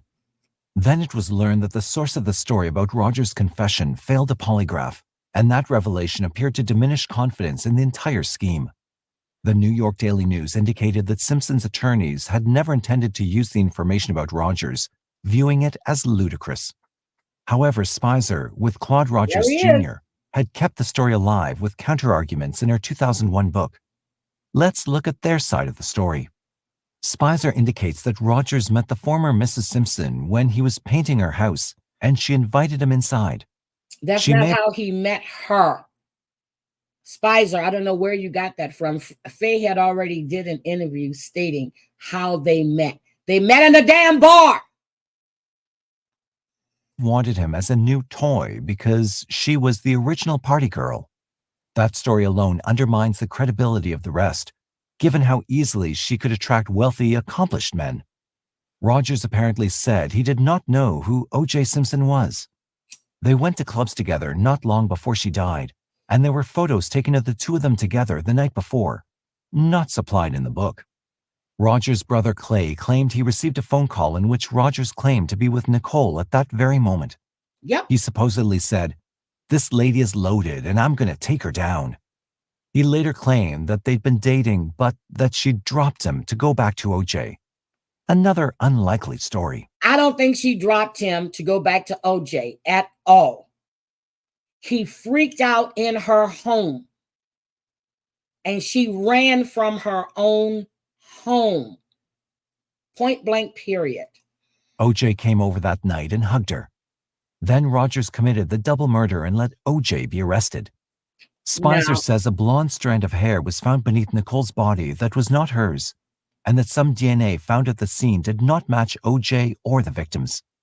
Although the defense team for OJ's civil trial did contact Rogers, they apparently never thought to see if the unidentified DNA matched. Spicer and Claude Jr. suggest that Rogers was with OJ that night, helping him, although how he came to be a murderous companion of OJ's is never explained. That's not true. To bolster the argument, they indicate that a psychic told the police that a blonde-haired serial killer was Nicole's murderer, but Rogers was not a serial killer until more than a year later, not to mention how unreliable psychic impressions are. That's not the true. Arguments now. they offer about timeframes work no better in this book than they worked for the defense team and criminalist Henry Lee's supposed identity. Okay. Sloan Bella channeled Nicole, and Ron came through. Nicole, now, I know a lot of people don't believe in psychics. She said that OJ was there. He did not do it, but he was there. He knows who did it. And she also said that Ron was lured to Nicole's place. Now, whether or not we believe that or not, that's what her channeling Nicole said. Identification of a second shoe print turned out to be a misidentification. In the end, while the Spicer-Rogers book adds a lot to our knowledge about Glen Rogers, it does not close the case on the Simpson-Goldman murders. Nope, it doesn't. But other cases were about to be closed. Over the defense attorney's protest, Kentucky officials agreed to extradite Rogers to Florida to stand trial for first-degree murder because they thought Florida had the best evidentiary case. Well, he got the death Horstman penalty. wrote about it for the Cincinnati Post. Kentucky made a deal that, if acquitted in Florida or convicted but not given the death penalty, Rogers would be sent back to trial for the 1993 murder of Mark Peters. Rogers immediately protested his representation by the public defender's office, claiming they did not believe he was innocent and they were secretly conspiring to send him to the electric chair. He wanted to represent himself. They in turn claimed he was undermining their efforts by talking with the media. The judge granted Rogers a private attorney, Nick Sinardi. He soon suggested that Cribbs may have been killed by another man, someone she was seen with after Rogers was with her. Really? In fact, the attempt to throw the blame on another man became something of a circus in itself. A few weeks before the trial began in April 1997, Assistant DA Karen Cox from the Hillsborough State Attorney's Office ordered that Rogers' cell at the Morgan Street Jail be thoroughly searched, along with the cells of 3 other inmates. Cox had no warrant, but nevertheless seized 3 boxes full of photographs and papers, as reported in the Tampa Tribune. The materials removed from the cell were related to the Cribbs case, but officials from the DA's office declined to specify what they were. They stated that to search a jail cell, no warrant was necessary. Rogers called Sandra London, a groupie who had befriended notorious serial killer Daniel Rolling, the Gainesville Ripper. She not only helped him to publish a book, but was also briefly engaged to him. She was reportedly writing a book about Rogers. She told the press that the DA had declined to give Rogers an inventory of what they'd taken, but he was certain that some of it were confidential letters between himself and his attorney, protected material. These letters contained Nick Sinardi's specific defense strategy. Sinardi challenged the search, demanding the return of all items taken. Less than a week later, the papers were returned on the judge's order, but no explanation was forthcoming to reporters as to why they had been seized at all. There were hints that the action was part of a criminal investigation unrelated to the pending trial. Strangely, one of the prosecutors admitted to taking some of the items home for the purpose of keeping them secure, but claimed not to have read the documents. Bull. Sonardi requested that none of the material in the documents be used against his client in court. Reporters speculated that because the cell of another suspected killer, Jonathan London, had been searched, and he had killed a Gibsonton woman in 1996, Sonardi was going to finger this person for Cribbs's murder. Then one of the 3 other inmates reported that Rogers had attempted to get London to agree to take the fall. Y'all better read up. London was Glen named Rogers. as a defense There's witness, a lot out there but he about said he would plead the fifth and say nothing at all.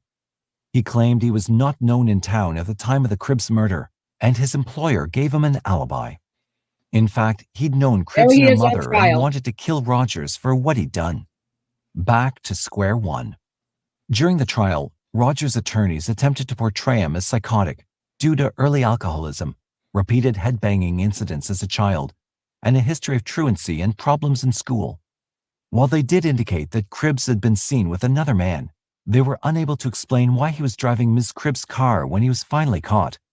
He said she had let him borrow it.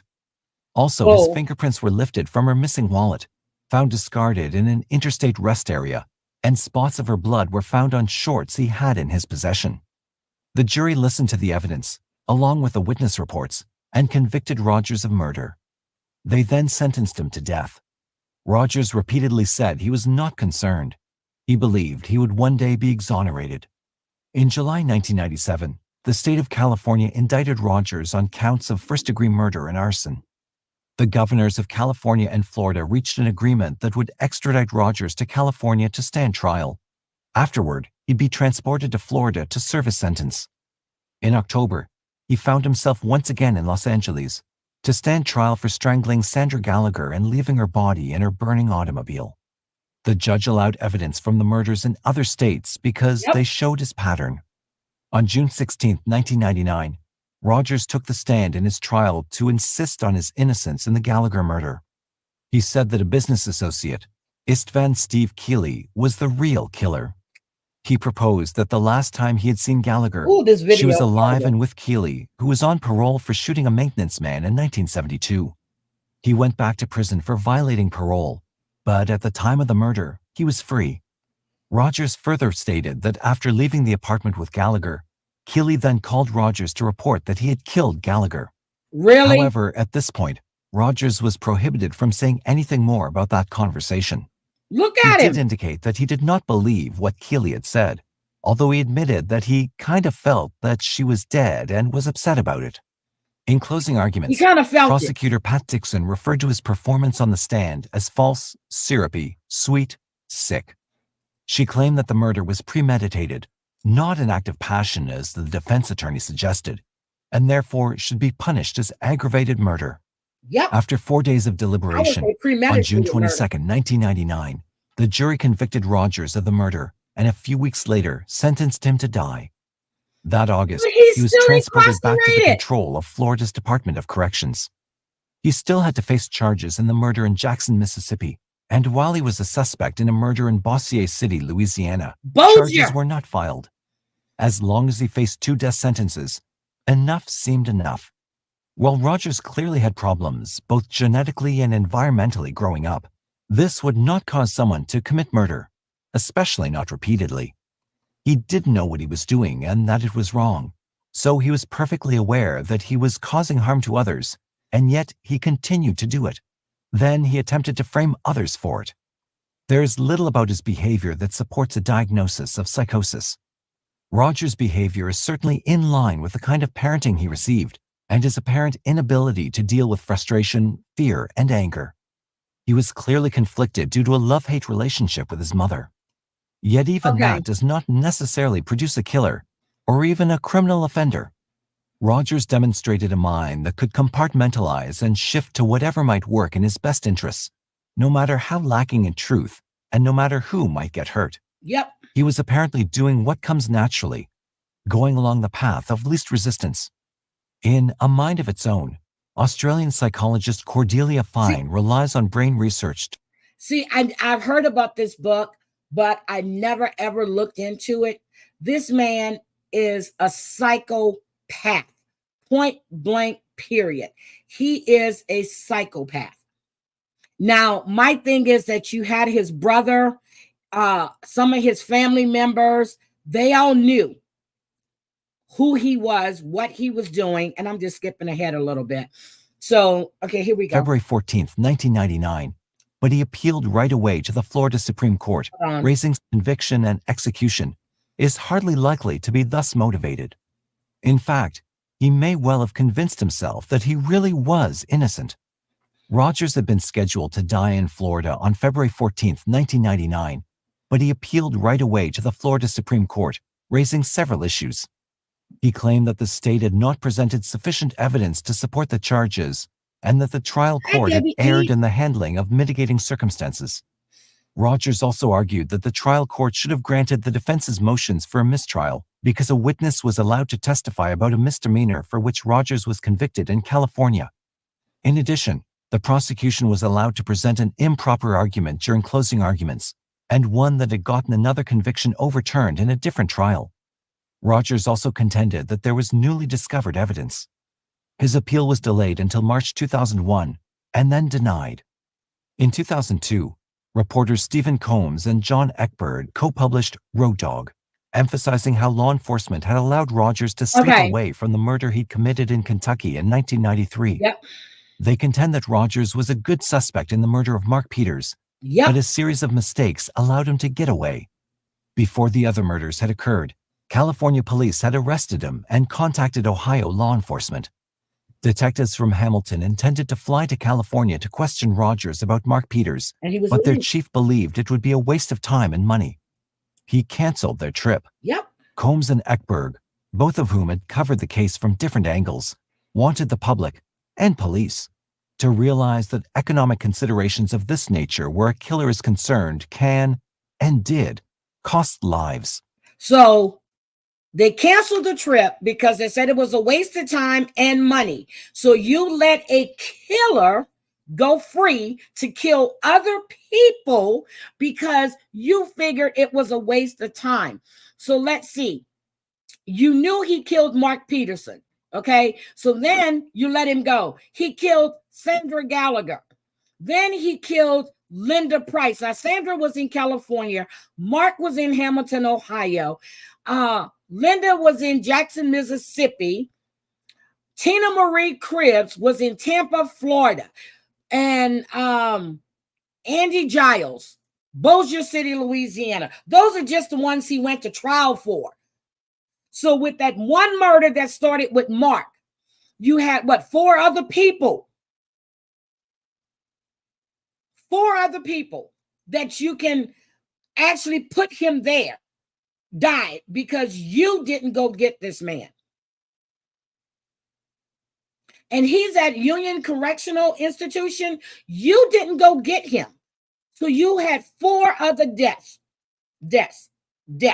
on your hand. Couldn't even get it out. I was so damn mad. In April 2005, Rogers filed another appeal.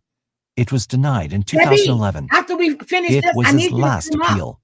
He's now almost 60 years old and will likely die in prison from natural causes, like most of the serial killers on death row. He got the death penalty, but he's still alive. So that's it for that. He got the death penalty, and he's still alive. I wasn't planning on playing all of that too, but it was good. Debbie, I need you to come up, Debbie. Hold on a second. Let me get this. I wasn't planning on playing all of that, but that was good. That was good. So this is Glen Rogers. Now, whether or not we want to believe that he played some kind of role in the Cole Brown Simpson, and I need to find that Faye Resnick interview. I need to find that because when they were doing Nicole Brown Simpson, that story they did on her, that's when we're going to talk about the Dirty Bird real quick. Got to talk about the Dirty Bird, Debbie, how she's stalking Michael. So anyway, when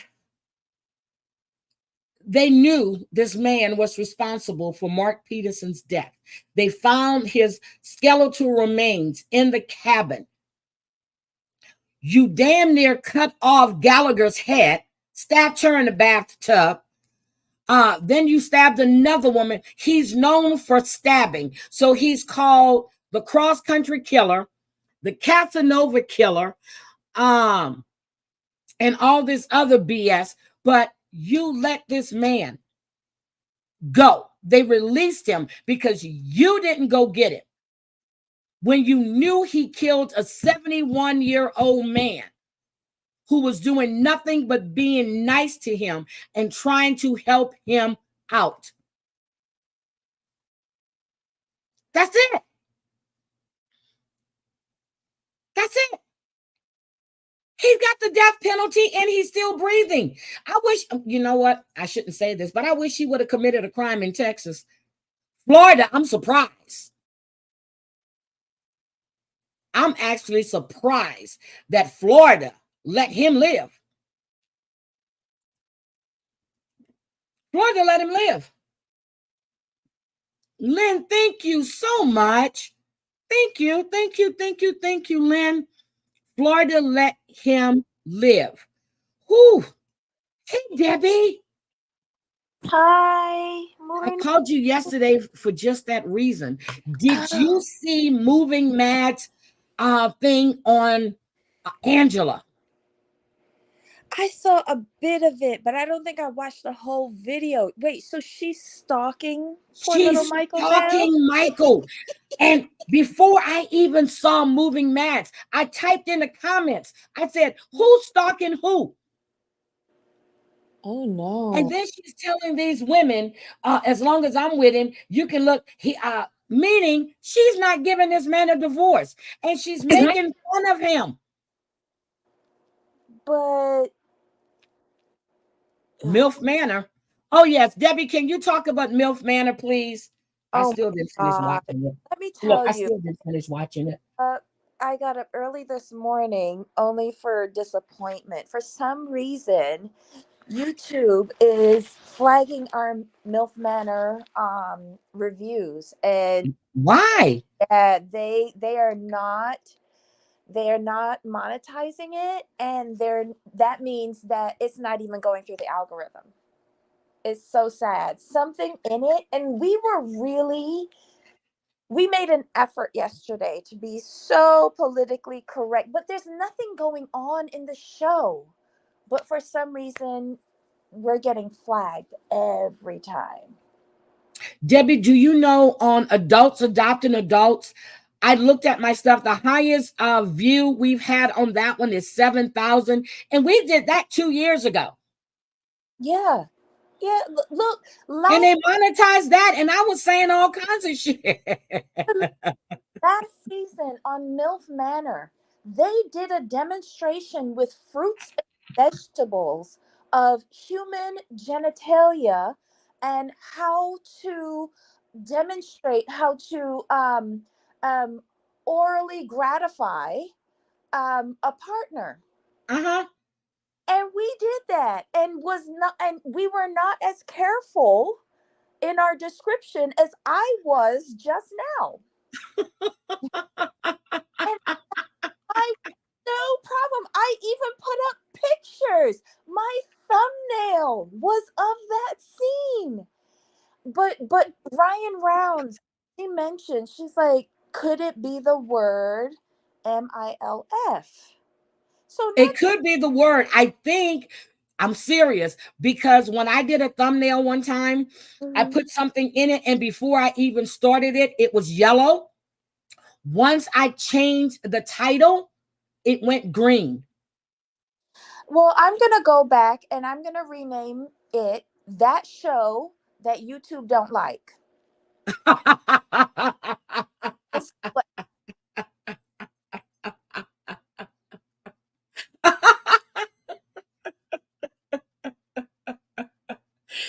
Debbie, it's the okay. Let me ask you. Last year when you covered MILF, did they do the same thing?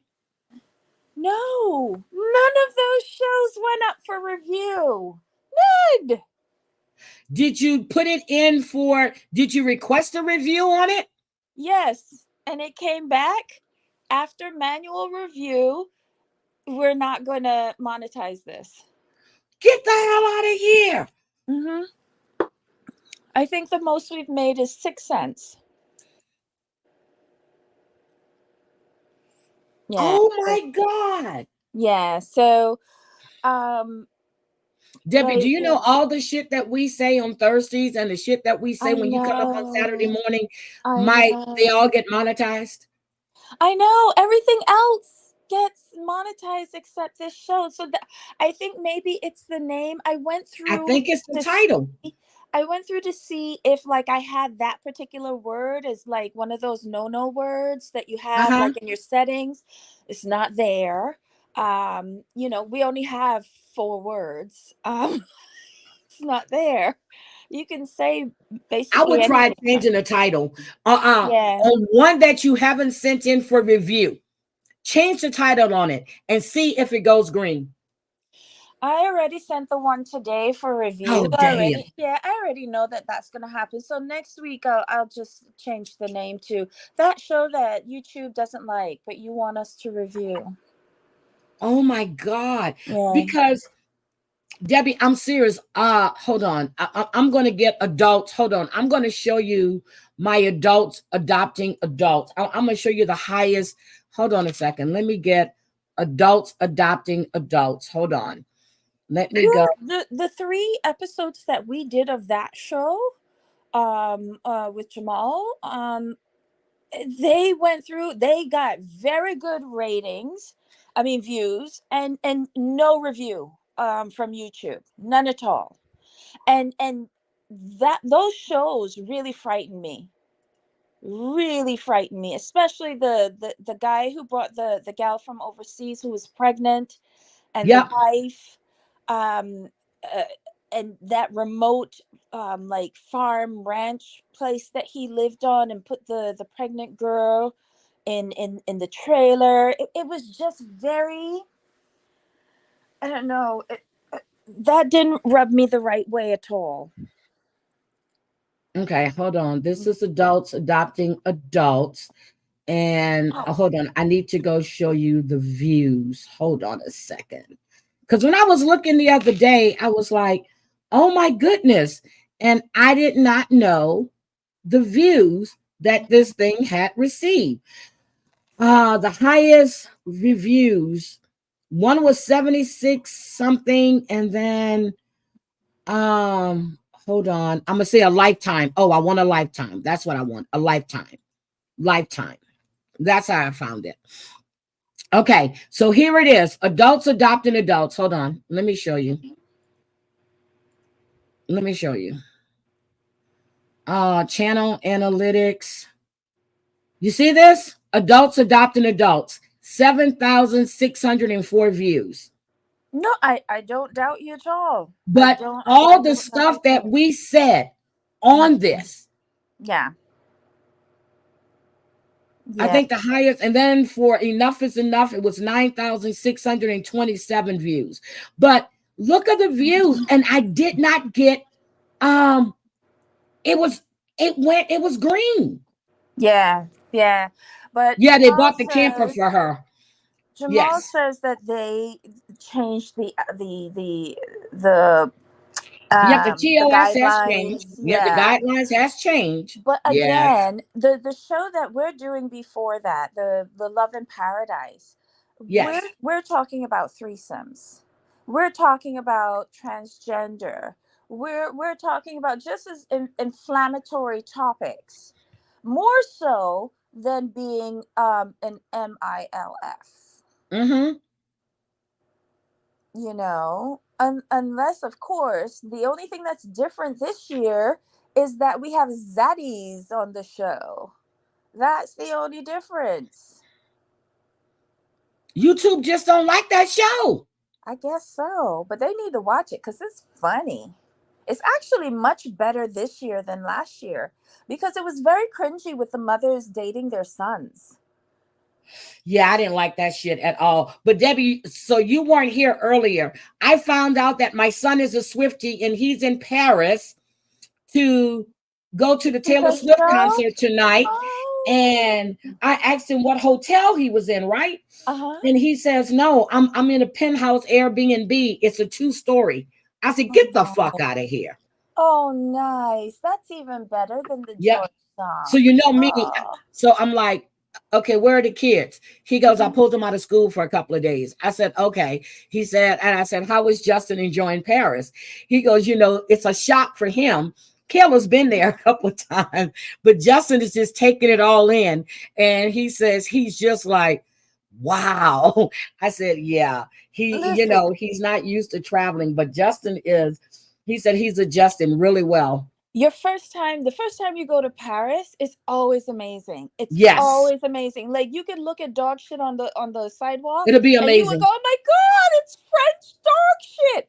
It's Yep. so amazing. Nate had Um, me laughing. He said, because he said the whole time they've been there, they're sightseeing for Justin and stuff. He said, Kayla's in her phone. She said, she ain't paying attention to shit. They got on the oh, gondola. He said, she ain't paying attention to shit. I said, she's been there before a couple of times. He was like, yep. yeah, but each time you go, you see something different, Yes, that's the one, something new, Marcia. and then the people that you're with. So I think that she should put down her phone and see Paris through her brother's eyes, and I think she would enjoy it, even if she's just teasing him, you know. Yep. And I would always be on the lookout for shopping. Oh, he said they did that yesterday. Mm. He said I Kayla had to go love. to that store. He said he couldn't remember the store that he took her to, right? And Mhm. that's the store where the lady was saying that Kayla would be a great model. He said, Mhm. "Why tell me that she remembers this store?" I said, "I don't know, Aw. but yeah." So they did some shopping yesterday. Oh, Uh-huh. and if you're in France, always go to the pharmacies, because between South Korean beauty products and French beauty products, they're amazing. They are Oh, amazing, and you have to pay so much more, especially for the French beauty products, like facial creams and serums, yes. on Amazon, as opposed to when you're there and you can buy them from the pharmacy yourself. Yep. And my title, Debbie, I'm still Mhm. going by what you said. My title actually said adults adopting adults. Right, but I don't think any of those words isolated alone is an issue. Adult and adopting, those aren't like trigger words. But I think I'm gonna go with Ryan Rounds. It must be the M word that's the problem for YouTube, and I don't know why, because there ain't nothing wrong with an M. Um, because there's plenty of zaddies that go after little young tenderonis. But all of a sudden, it's a problem if an older woman is looking at um one of the boys. Oh my God. So Yasmina says because it's sexual. That could It's be it, sexual, Debbie. but the MILF. thing is, they haven't even done anything yet. They No, but the haven't. title, MILF. Okay. So hold on a second. Maybe I get what you're saying. Okay, well, Yes. again, so I will change that next week to that show that YouTube doesn't like, and I'll take out Oh, all the the F stands hashtags. for yes. Okay, Debbie. So let me pull this. I want us to look at Moving Mad, which I love to look at him. Thank you for that suggestion. I appreciate it, because I'm a bad Yep. YouTuber. So what you do is you Clear. put MIL and an asterisk or something. You They're know what even I mean? clamping down on that, though. They're even clamping down on that, because I was reading the guidelines, and even if you put in a different character, they still know what it is. Well, I did one that says POS and I never got flagged for it. So maybe I need to go back and start looking at my titles for some, but I don't do weird titles. I mean, I might go, oh my God, or POS. Yeah, I'm gonna have to change that. All right. I want us to look at this. Look at his face, people. Look at his face. Look at his face. Why? It's morning. Because Debbie, I want you to hear this. Okay, I need ma'am. you to I'm ready. hear this. I'm ready. And okay, are you ready? I've got my coffee. Okay, let's do this. Mhm. Ew. So many comments. If you want us to leave the show, then vanish. If you vanish, then we're not relevant. Because you gotta have I got too many queens actually, so only got like 30% haters. Which y'all don't hate me. Wait a minute, she got 30% haters. Hello, Angela, 30%. Let's go with 87%. But Heidi, how is it that the only thing I understood in that little snippet was I have 30% haters? Because her teeth. Okay, let's go back. I'm so sorry. Let's go back and listen. Okay. Because her teeth. Look, her teeth. Hold on. Let's listen. But wait a minute. Whenever she talks, I really put the feel closed like caption I on to have. see. Look, I'm gonna put the closed caption on to see if that works. Okay. But listen, when she talks, I really feel like I have a learning disability. I gotta strain to comprehend what this woman is saying. Oh, but the whole thing is, she is unhinged now because Michael has all these people in his chat and all these women. I told you, when she sees that video with him with the rose in his teeth and all these women sending roses, she's going to flip the fuck out. And that's what she did. She is exactly what everybody says. She is sick. She very insecure. Okay, let's so many comments. If you want us to leave the show, then vanish. If you vanish, then we're not relevant. Because you gotta have I got too many queens actually, so only got like 30% haters. Which y'all don't hate me. What you do is, you just got to have someone to talk about, and I'll be that person. She'll be that person. All right, boom. So basically, Angela's saying that she's not the problem with the show. We're the problem with the show because we are watching the show and choosing to watch the show and choosing to dislike her. And she believes that there's only a small portion, a small percentage of people that watch the show and dislike her. Because in her reality, well, her being on the show, behaving the way she does is acceptable. Because she believes that she has more people that like her and less people that dislike her, therefore all the people that are therefore all the people that don't like her are so small that we are all pretty much irrelevant. Right, okay. Okay. That's what she said. Okay. Right. All right. Talk about it to me. Listen, let them hate. You know what? Let them hate. Because you know what I found out in my life experience? Queens, that it doesn't matter. She's in a hotel because her room don't look like that. Certain people to treat the facts, they're still going to plot evil. So let them. I can't change people. And when you bring facts to the table and people still don't, acknowledge it, what can you do? Mm-hmm. Okay. I mean, I agree with that statement, but right here? Somebody correct me if I'm wrong, but doesn't facts... Is that a meth mark? Look at these what that brown spots. But there was a lump on her chin during the first one where she was telling people to vanish. Oh my God. Usually come with... I would love for her to go to the doctor. I really would. I would love for her to go to the doctor and get a checkup. Just like a little evaluation, because she has to be having some sort of depression. Of course depression. I think she's gone past depression. I think that she's unhinged now. I'm using the word unhinged in my opinion because Michael escaped. He ran away. Michael looks happy and relaxed. Did you see him on TikTok? Well, I can't stand that music he was playing, but okay. He looks happy and relaxed. Right. And he has no worries. Okay, so of course Michael is going to be in a better headspace because he's out from under all of that pressure. Deborah. There is no obsession. Oh, well, yes, with moving mad. Oh my God, yes. I can freeze this and just look at him. And then when he keeps stroking his beard, he knows we're watching him. Okay? He keeps stroking his beard. Like, don't you want to touch it? Don't you want to feel it? That's what he's doing. And it's all moisturized. And, that's what he's doing. Them pretty white teeth. He makes me sick. Let me stop. Okay, let's go. Evidence.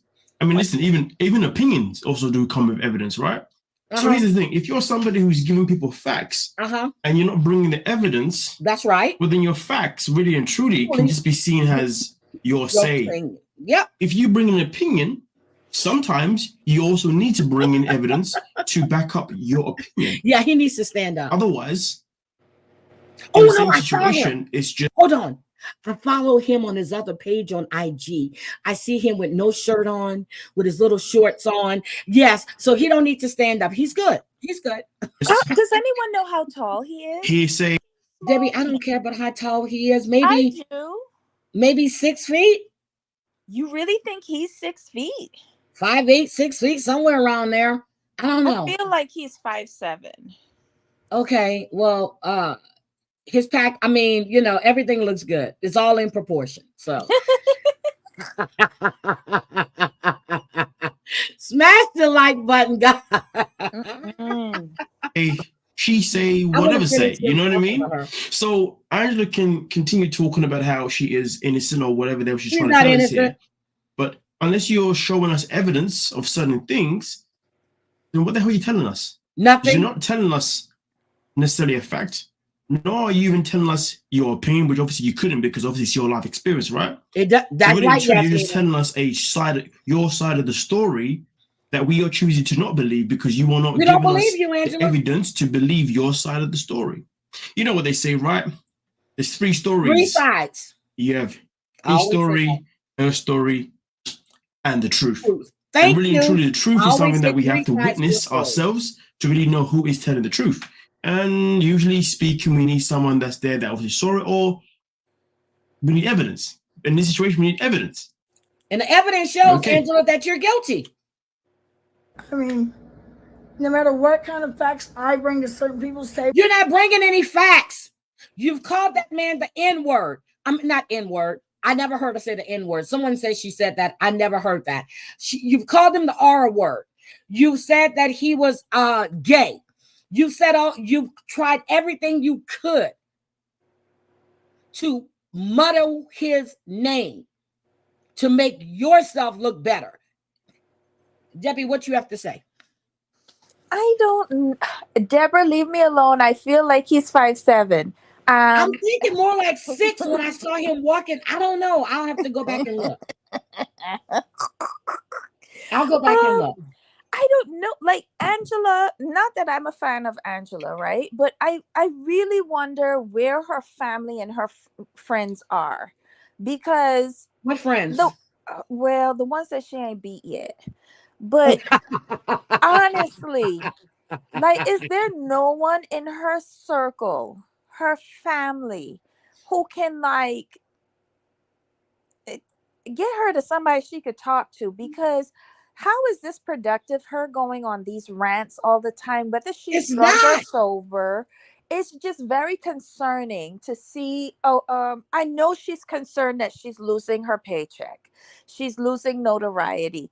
But these are all things that she's doing to stay relevant. That's what, yes, she was emasculating him. That's what she's doing to stay relevant. She's going after people to keep herself out there. Angela, you are not making yourself look better. I'm sorry, Debbie, go ahead. I'm sorry. No, but the more that she does this, the more she's treading into territory of threatening people.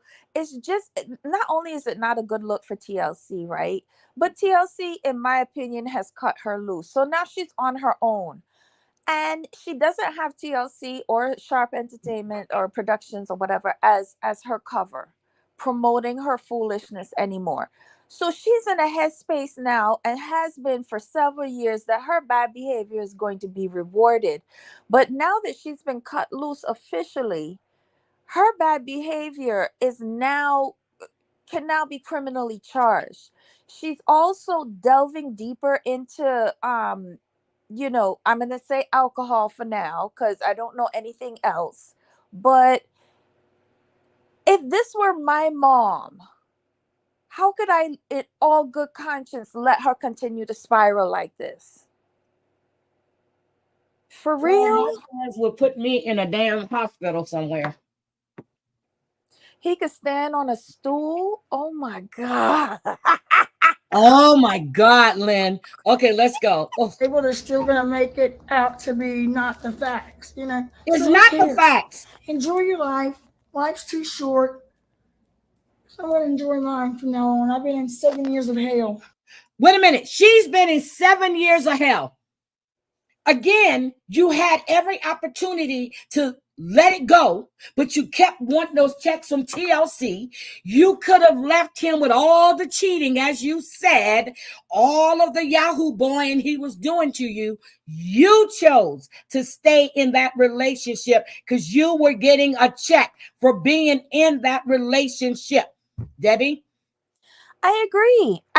But that's why I'm concerned now, because the checks are cut off. There's no more income. Like this, the income inflow has been decreased, but you're making it worse.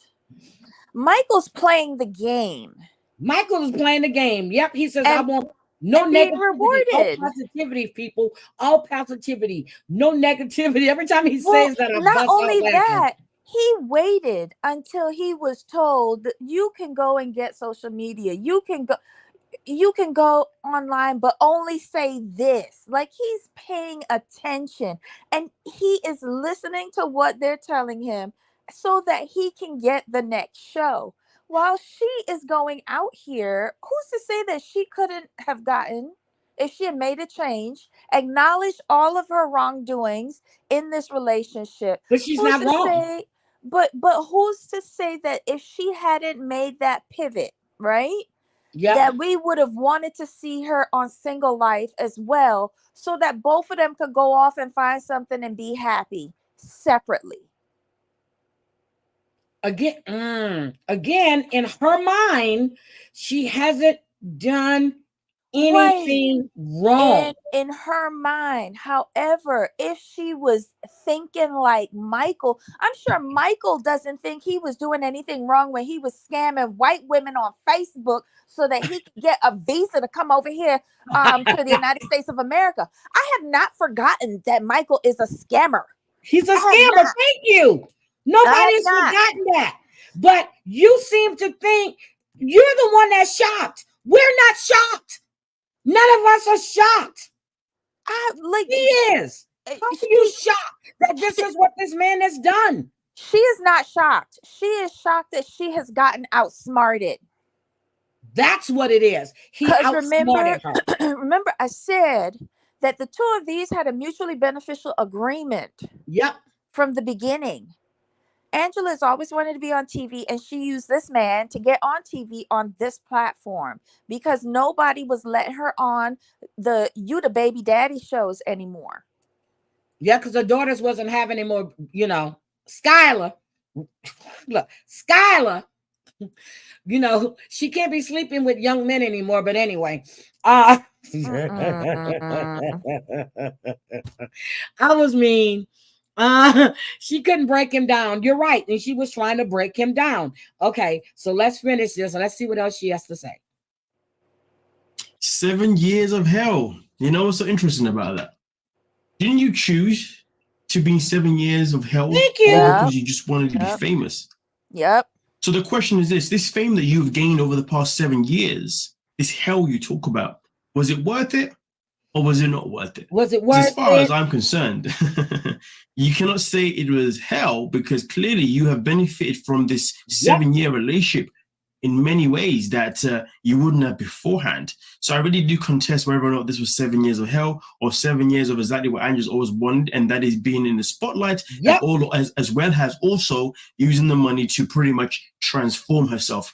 Whether or not that transformation has worked is a different conversation. It hasn't so really worked. And truly, I don't believe you when you say that it was nasty. 7 years of hell for yourself. It may have been 7 years of hell for Michael because, well, in those 7 years, immediately he wasn't getting a single penny because all the money was going to you and you was not sending it to him. Well, apart from the times when, of course, you told him not to work, so therefore you'd give him some money.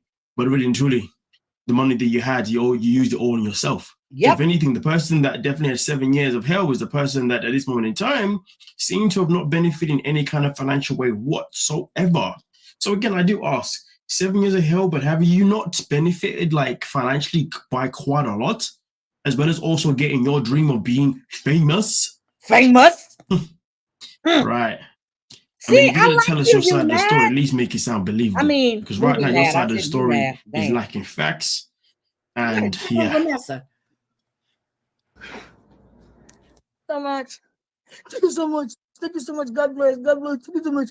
She's teasing Michael right here. This is what he said on his live the other day when I was in there. She's teasing Michael. She is crude and vulgar. Don't forget. Please go buy my. She's also giving So of herself course, away Angie that took the she's time to watching. mock Mike. I'm sorry, what she's doing, baby? She's also giving herself away that she's watching. She's watching. I told you when we were live. I said, wait till she sees that live and see these roses. She's gonna flip out. And that's exactly what she's doing. She's flipping out because Michael is getting attention and she can't regulate it. Okay. Michael, which is obviously evidence and proof that she obviously does spend a lot of time watching any live stream that he does. So that means right now, whenever Michael goes live, whether it be TikTok or anywhere else, Angela's on it. She's got all of her notifications on. She's there to watch. She's there to observe. She's under there to see if she name can say anything because I to don't try see and her. pick I on go him look for. on purpose. Obviously, as of right now, she hasn't got anything against him in terms of what he said in the live stream because, well, he doesn't say anything, to be honest with you. He doesn't. I've got to say, his live streams are pretty much boring. Very repetitive. And I won't lie to you, what she did do there in terms of mocking him, the accuracy was freaking real. I can't even deny that, to be honest with you. But either way, though, it is proof that right now she's still pretty much online stalking him. Yep, or should I say cyber stalking him? But that's just my opinion on the matter based on what she just did there. She's stalking him. Oh, look, I just made an opinion based on evidence presented for me. You see? Thank you. My opinion was based on what she said. Oh, look at that. You see? An opinion also needs to have some forward evidence. Otherwise, it's just hearsay, she say, right? Yep. And Angela is always telling us facts without no evidence. So that's why it's always hearsay, she say, but whatever. Someone said he's on IG and he was in Texas.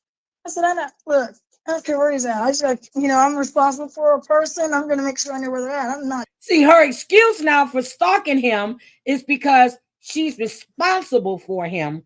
So she needs to know where he's at. Who believes that?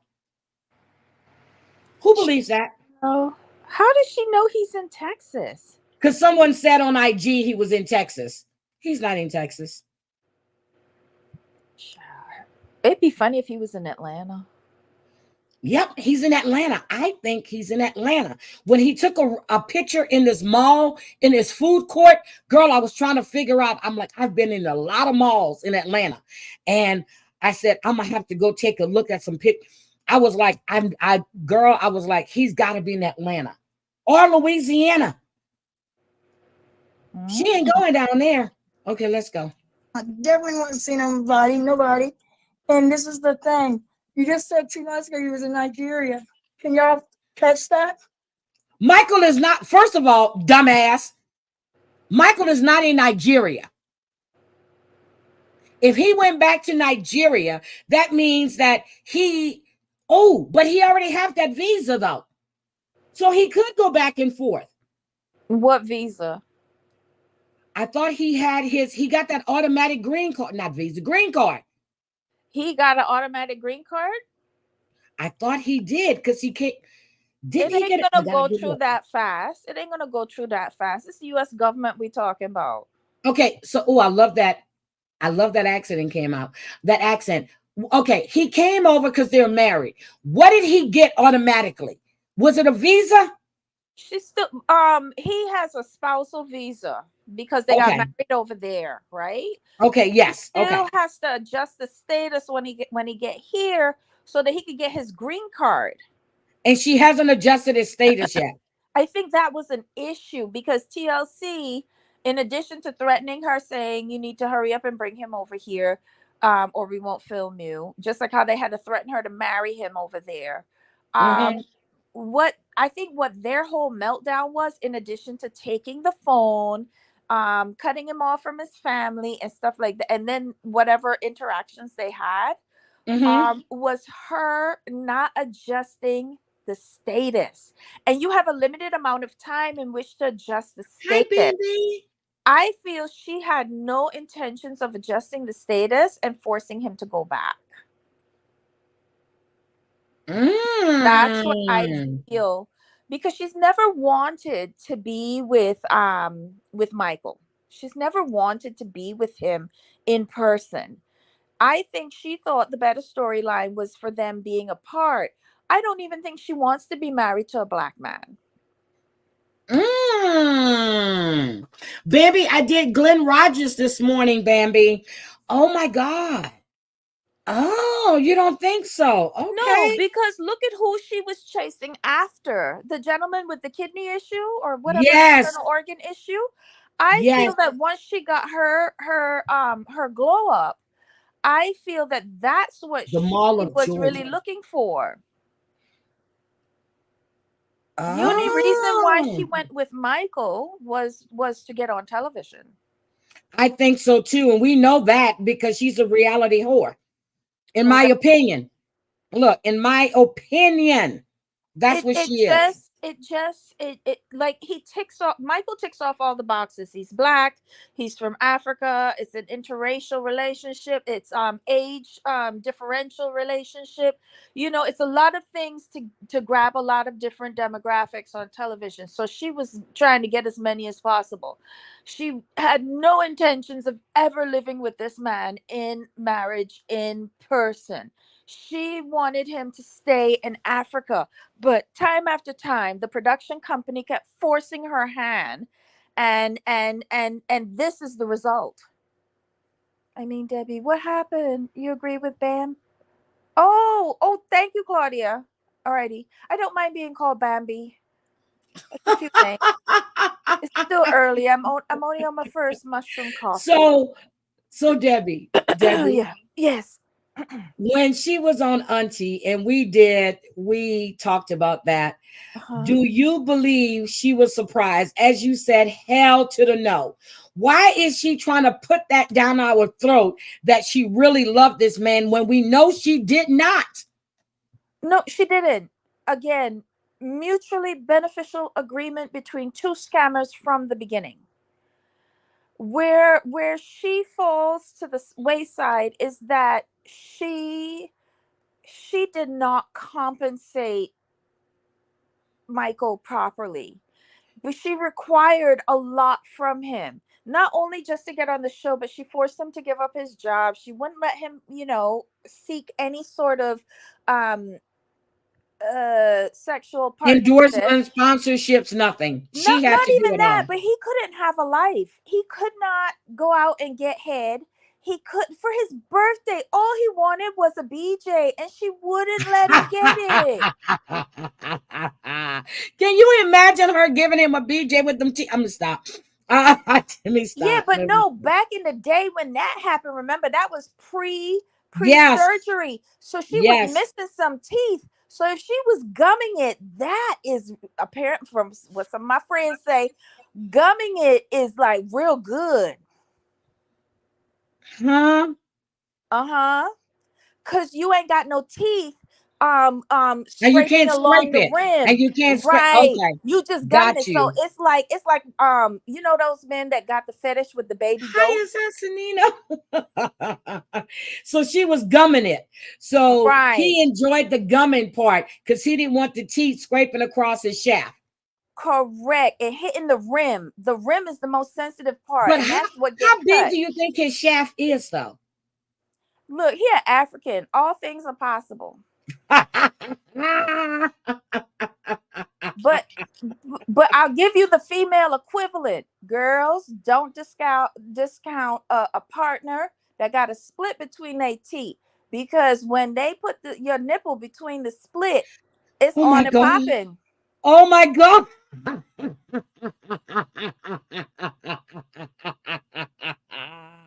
I bet y'all this morning was gonna get down to this, but here we go. The coffee's kicking in.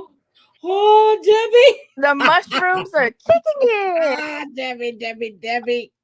And if you want to try mushroom coffee, go try Rise. They have the highest content of mushrooms in their coffee.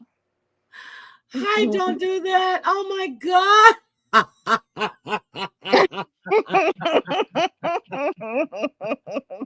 Oh my God.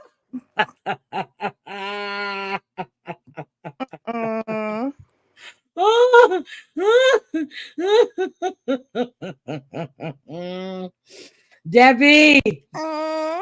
Oh, I don't know if I need you on in the mornings no more because, girl. Okay. So the split between the teeth and the nipples are your thing. It's good. The shit that come out of your mouth. Okay. All right. So and last tip of the day. Don't forget the third nipple. Don't forget the third female nipple. Try that split down there too. That's all I got to say.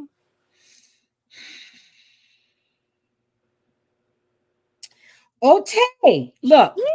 Okay. Okay. All right. Let's finish this out. Well, there we go. We've definitely got the confirmation that, I guess we didn't need the confirmation, but we obviously know that Angela is still responsible for Michael, which is something that is probably burning deep in her. It's burning knowing her that she has to be responsible for this man for however long, whether it's 5 or 10 years. Ooh-wee. But to be honest with you, at the same time, though, would I want to come to America knowing that Angela Dean's going to be responsible for anything that I do? No. I mean, does it really affect Michael knowing that obviously Angela's responsible for him? I guess maybe not, but just knowing that you're attached to her for however many years. Yeah, I couldn't do that, to be honest with you. Could not do that. I don't even know if I even respect it, to be honest with you. You know, that's just the grand scheme of things. But yeah, Angela is obviously still responsible for this man, and obviously that's something that's going to be burning her for a very long time. And to be honest with you, I've noticed that she's becoming very active on social media as of late. I wonder if she's trying to really bump up her numbers because she knows that she's on her way out of the show, and she needs the numbers to be quite high, so therefore she can continue profiting some way, somehow, once she's obviously off the show. That's, of course, if she's off the show, but whatever. We think just say that. And when I say off the show, I don't mean necessarily this season. I mean after this season is finished. Off. Because she is still scheduled to be on this season. I believe in about 2 or 3 weeks' time. Okay. Just saying. I'm sure you are, because you think you're going to be on a show, but that'll never happen again on my network. That's the part. Her network. Her network. Her network. Where is Angela's name on the paperwork for TLC? Besides getting a paycheck.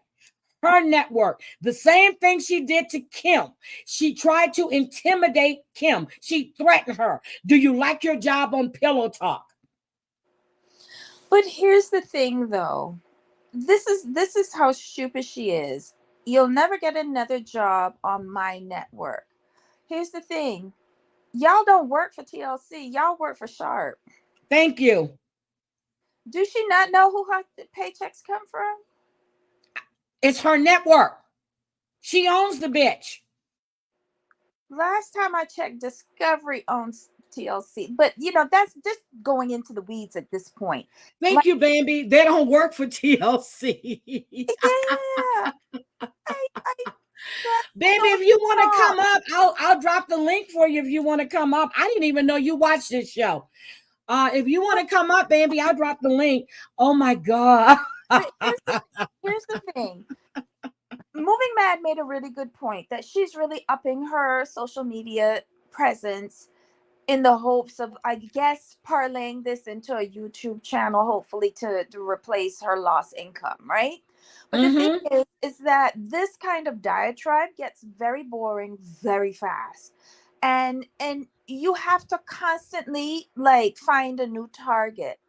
And it's a reason why I turned off a lot of YouTubers that I started watching during the panty, is that I got tired of this kind of foolishness. I saw part of this this live that this show that Moving Mad did. And when I think I don't think I got this far in it, but I got tired of seeing her. I'm bored. I'm bored of her too, but she keeps, you know what? And you're right, and he's right. She's trying to stay relevant, okay? I get it. But Angela, you're not doing yourself any favors, and I don't think she cares. But is Gina still her manager? Gina Rodgers, Rodriguez. I think so. Well, I see this woman going down the same path that what's her name? Mama June? Mama June did. That's what I see. This is just a waste of time. It is. Bambi, what do you have to say about Angela? Good morning. Good morning. I'm not terribly educated on it. Like I said, I troll Big Ed. It's just a show. It's just a show. Just give me your opinion. The clips I saw was, man, she's out of control. Yes. When I saw them in Africa and she's yelling when they go and take old boy's car, they like pull him over. And she's like, I'm an American. You can't. I'm just like, oh my God, you're in another country. She's out of control. And I'm actually surprised you left her. So do you believe that she was, okay, let me just ask you. Do you believe that she was violent towards Michael? Oh, dude, I totally believe it. I believe it. Like I don't know very much. I haven't watched very much of it, but judging what I saw of her in Africa, the way she was carrying on, I totally believe her putting her hands on him, getting mad, hitting him upside the head, calling him a whatever, abusive behavior. I can totally see it.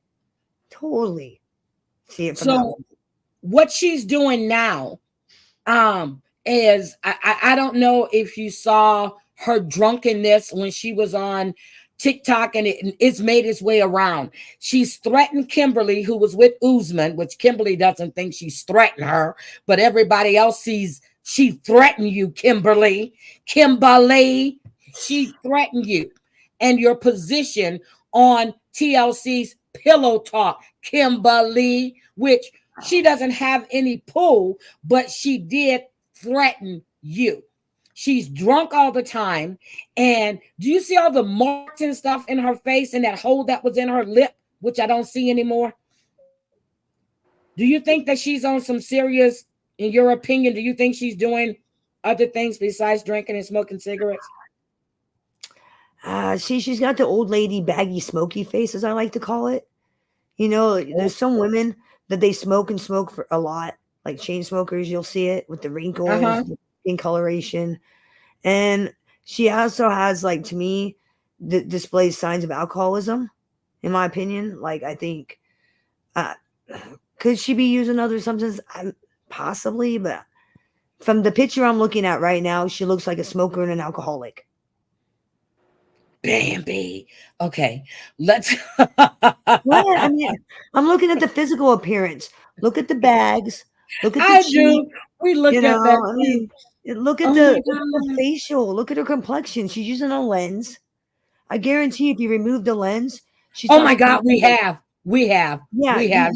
She probably has skin. Her skin's probably super white.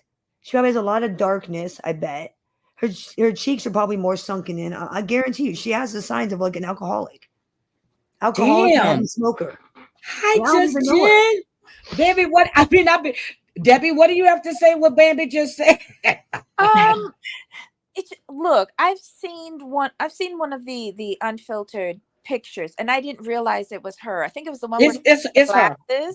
Yes. Right. I didn't realize that was her, because I think somebody had it in a thumbnail, and until they said it was her, and then I really looked at it, and I was just like, "Oh my God!" When someone has said, "Well, she got the weight loss surgery, so the skin sags, da da da da." But we saw her right after she had the weight loss surgery, where she had the most, like where she was at her skinniest, and her face didn't look like that.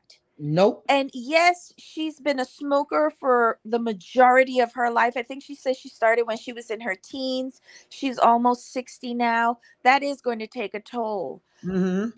She is I'm going to say drinking, because she does seem drunk on a lot of these lives that she's doing. Inebriated. It will take a toll on her physical appearance. Yeah. But that's why I keep on asking, okay, we said she doesn't have any friends right now. Where's her family? How do you let your mom spiral like this? She might have chased him away. She might have chased him away. Lil OS. Whoever timed them out, that's fine. Hide them. Do not come over to my channel with any BS with Bambi. Whatever you need to say to Bambi, you go to Bambi's channel. I don't come in your channel. I don't go to anybody's channel doing that bullshit. So Bambi is on my channel as my guest. Don't bring that over here. Not at all. I don't do it, and you won't do it in here. Any bullshit like that comes in here, hide them. Don't block them. Don't time them out. Block them. Grazie. Period. Don't come in here with that. Grazie. Okay. No, go ahead. She's probably that relative that, talks shitty to her kids. Probably, I hate to use the word abuse, but I hate you, put up with my bullshit. And they probably don't want to put up with the bullshit. Right, but they still drop their kids there at her house for Mima to look after. You can't have it both ways. Oh, do they? I didn't know that. Okay, so she does. So they do watch it. The grandkids there. Oh, and if you don't care about your mom, then remove your children from in her house. Why would you have the most vulnerable there? Why would you have them if you don't respect her? Why would you have the most vulnerable? They've been living with her since her daughter was in the clinker. Oh, so not by choice. If you have your children at your mom's house, then you have to have a care for her health and well-being. You have to. For your kids' safety. Exactly. Yeah. It is one thing if she stands around there and cusses you out all day. Okay, that's her right to do. Then remove your kids from her house. Yeah. But I don't think they can. I don't think there's, because it was at one point Skylar was living there. And then and I don't think Skylar lives there anymore. I may be wrong. I think it's just her and Scotty and Scotty's kids. But Scotty, if Scotty is the one that is living there with her, Scotty needs to do something about it. Get Kyla to help her. I know Angela is a lot, but seeing her on do this as a woman of a similar age as her, this is very disturbing to me. And I just want to know, where is her family? They're there and they're egging her on because that's their money. Right, but she continues down this path, she's gonna be in a grave. Right. It's not right. It just isn't. And I come on here and I talk my foolishness and all of that, but this is hitting a different part of me, and I don't particularly like Angela or her behaviors or anything like that, but she's like a cornered rat. Yes. At this point. You're right. A cornered rat. Because now she keeps saying she's bringing facts. She's not bringing any facts. She's giving us innuendos. That's correct, Christoph. She left her dying mother for cash. Yep, she did. Michael, correct. Selfish. Yep, and the first thing she says is, I left my mama. No, you left because TLC said either you'd get this done or you're off the show. Right, and she paid the ultimate price for that. She did. So do her children want to go and make the same mistake again? Just to play devil's advocate. What was she supposed to do? Go ahead, I'm listening. This is her job. This is how she makes her income. This is how she makes her money. Not anymore. I mean, what was TLC's problem? They knew her mom was dying. I mean, that's really, really shitty. But TLC doesn't care. They want footage for the show. They don't care. And believe me, I'm not sticking up for her at all. I think she's a really horrible person. But I'm just saying that it's her job. You know, if you don't go, you get fired. There goes your income. Right. There goes your grandkids' income, all of it. That though, Bambi. Here's the thing with that. I'd say bye job, but that's just me. No, but here's the thing. She had a storyline to fulfill, but she kept on missing the deadline.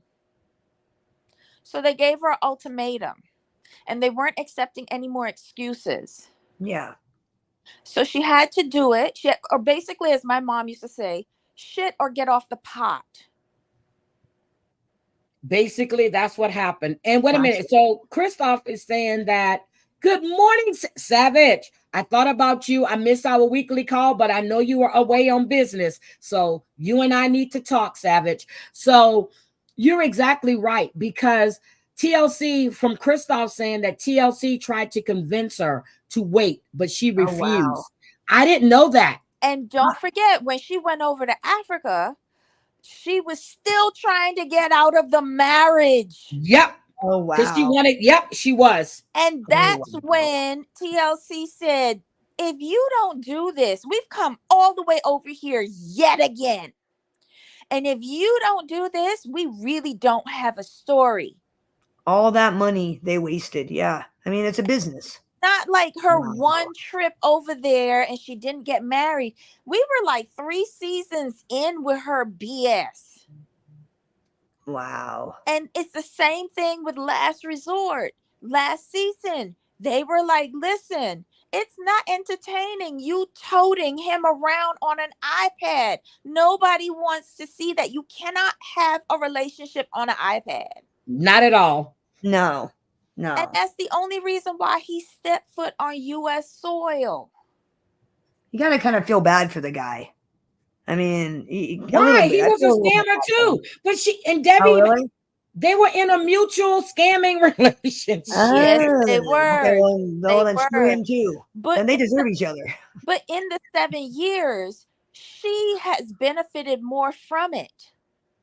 Gotcha. She has benefited more from it because his ultimate goal, okay, so he got into a relationship with her. Mm-hmm. He had to marry her, knowing that he'll never get children from her. Oh, it's important to his culture. He was supposed to come over here. Who waits 7 years? Nobody. United States. Nobody. He had to give up his job. She never shared the money with him. Wow. But he stayed living at his mom's house.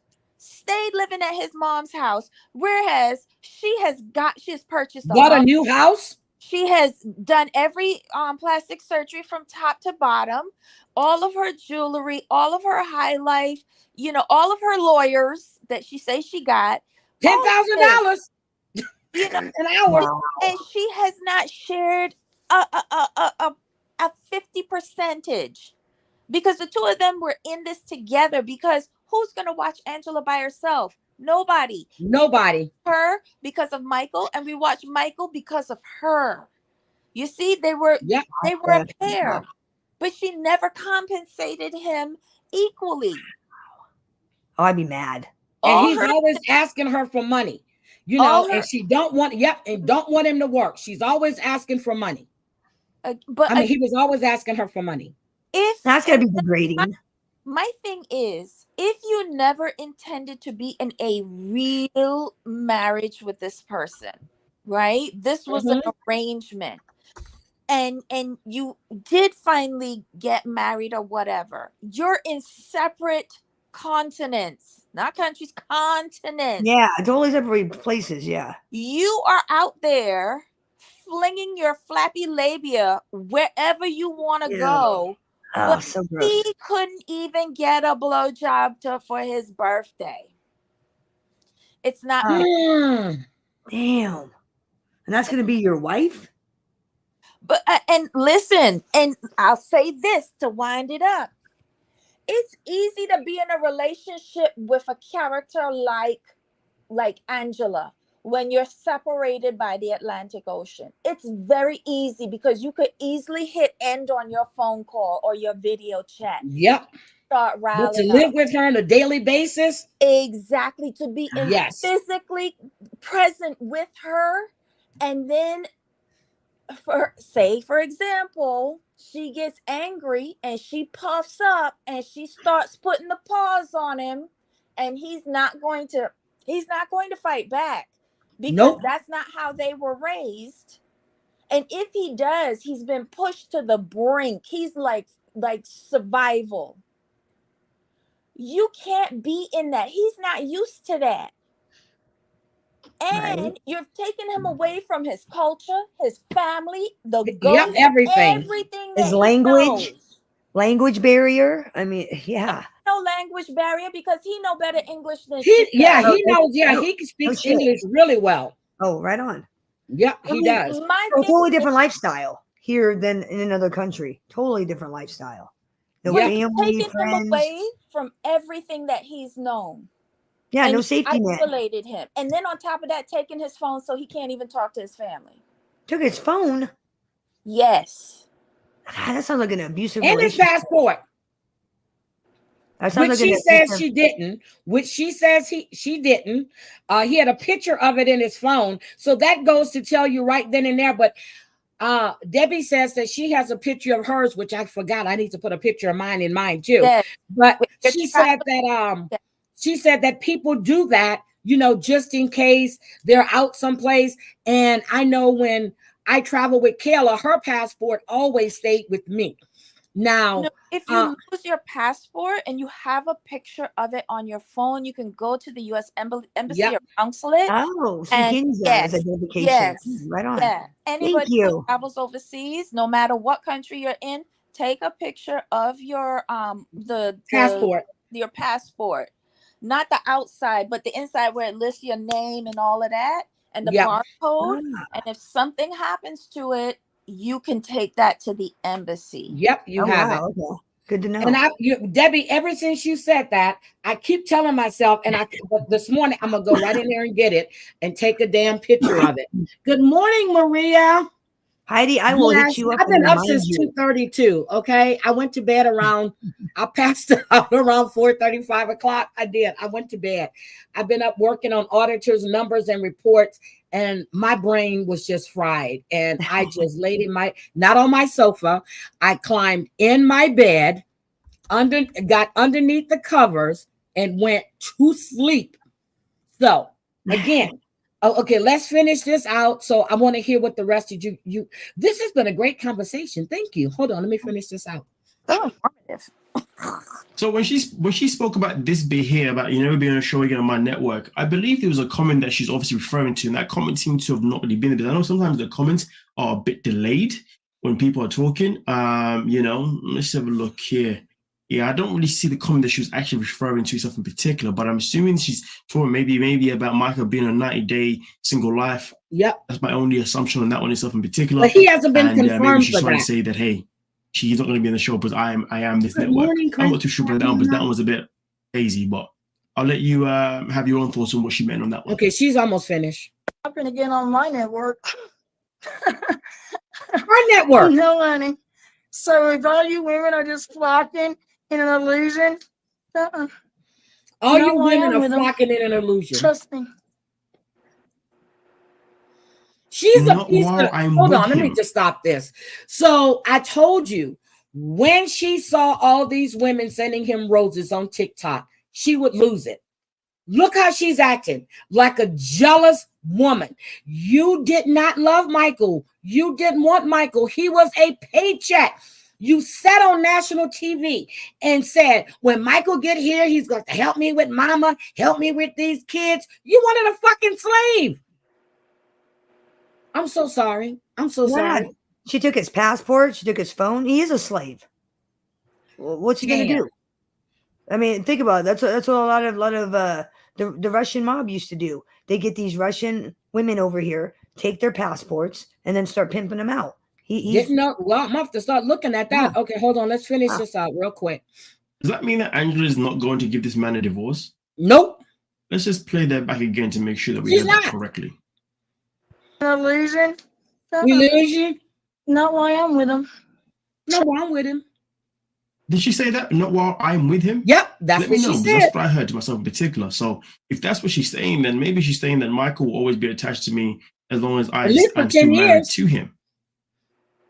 Damn. So to be fair with you, now I go back to what I was saying before. Would I want to be in these days knowing that Angela Deem is responsible for me? Well, nope. You know what? Let's add a new stipulation to that conversation. Would I want to be in the USA knowing that I'm married to Angela Deem and she's probably never going to give me my divorce? And even if she does give me the divorce, it's going to be a long time from now. Ooh, yeah, she's about to make this man's life hell. Now, don't get me wrong. Does this stop him from dating? He's already made his life hell. But here's the thing, though. She's just played her hand.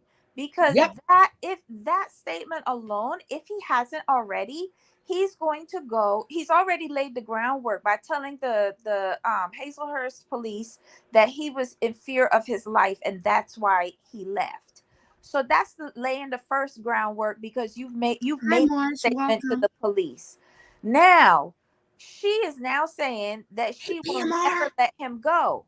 He's going to do what Muhammad did to Eve and try to apply for that special loophole where you come over here on a spousal or K-1 visa and the partner is abusive. And so you need to get your status transferred over to that other visa.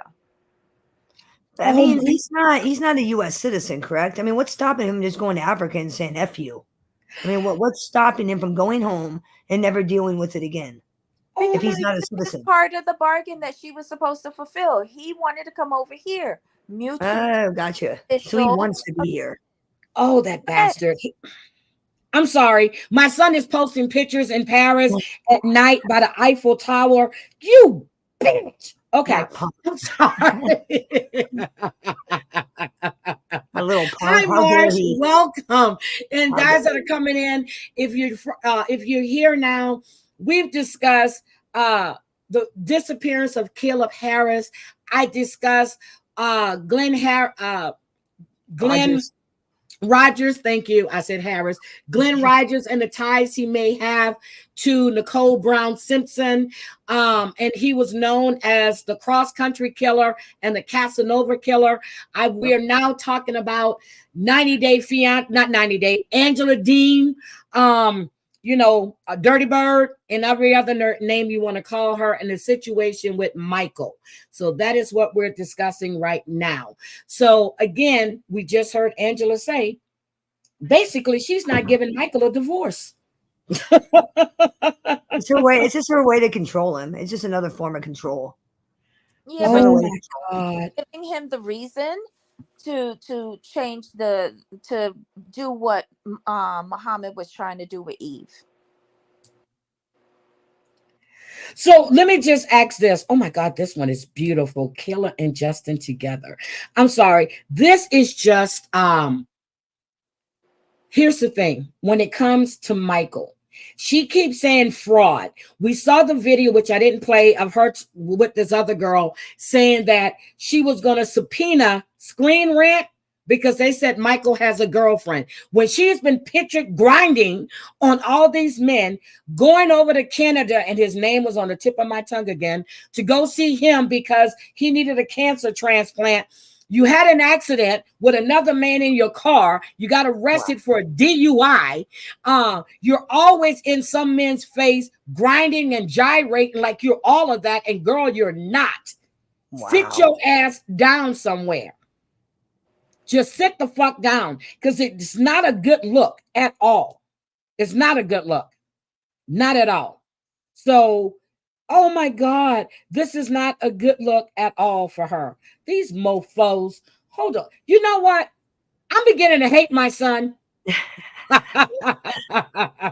I'm beginning to hate him. I don't even know him. I'm just joking. I don't hate my son. I love my son. He's sending me pictures to piss me off. I'm sorry. So, Crazy Cat Mama, I got to tell you what Nathan said. I talked to him earlier too. So this is my thing. So we know it's a mutual beneficial between both of them. Now what's the problem? She didn't realize he was going to leave her like this, or what? Or she wasn't part of the plan.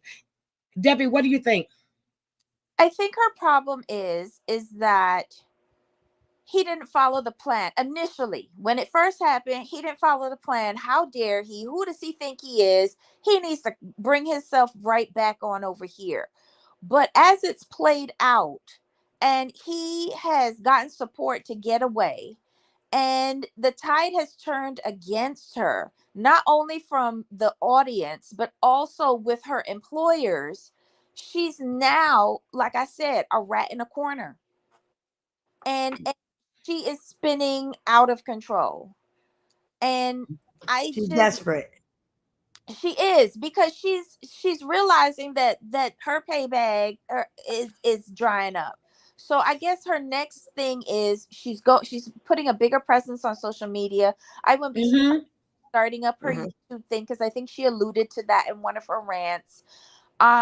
The thing is, you have to provide something for people to watch. I'm sure you have a dedicated base, but I don't. And what we're watching right now is a damn train wreck.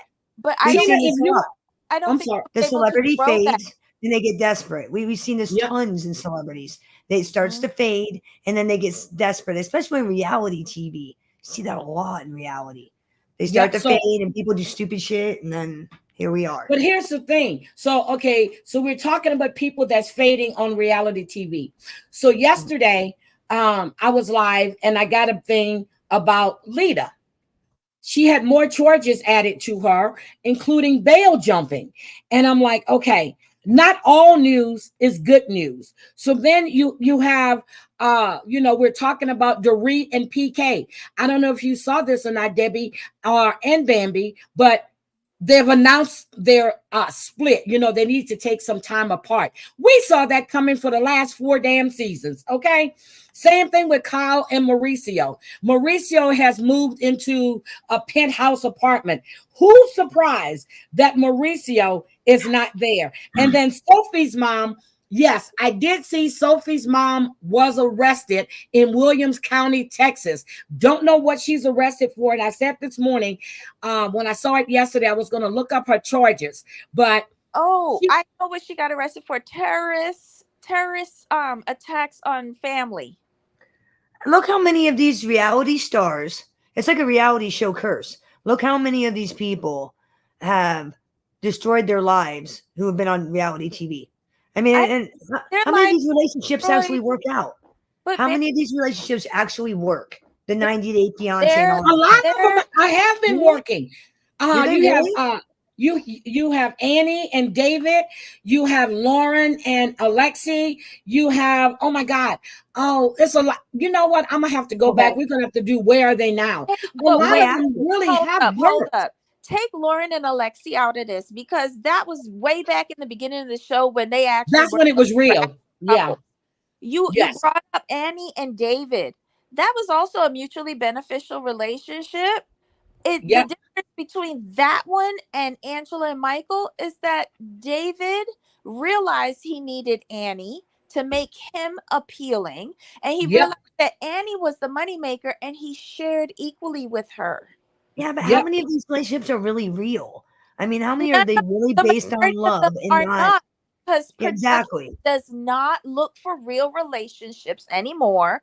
They look for train wrecks. So all of these people are severely flawed, have issues before they get on this show, and the mental issues, everything, and makes it worse. So basically, they recruit them so that we can see the downfall.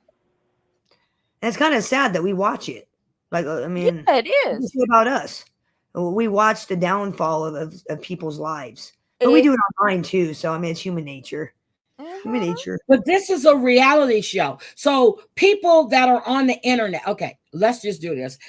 People that are on the internet, it's no pleasure in seeing a downfall. But when you're looking at these people on reality TV that are doing this shit, and then they want to come across like they're the victim, they're not the victim. Just like Mahmoud and Nicole. Nicole, this show is scripted, right? He's not a fucking victim. Is this show scripted? I mean, it's scripted, correct? Like most reality shows? Well, according to a lot of them, it is scripted. So Yeah, she was charged with terroristic threats. That's a Class A misdemeanor. So she looks up to 1 year in jail. What's going to happen with Sophie's mom, Claire? She's going to lose her visa. She won't be able to come back. It could be up to 4 because it got amped up because it was against family. You can't get a visa if you make terroristic threats. If you have that kind of charge, can you? Well, you she's not supposed to have a visa because she has a drug issue. You can't get a visa if you have a drug issue? Correct. Really? I didn't know that. Really? Ask Snoop Dogg why he can't go to a couple of countries because of and that's doing work. He had issues. What's his name? The boy that beat Rihanna, he had issues. Chris Brown. Yeah, and they're going there. They're going there for work, and they've had issues with getting visas to go and work because of their record. Drug stuff. Yeah. I mean, I knew your record could keep you out of countries. I didn't know that, like, specific drug.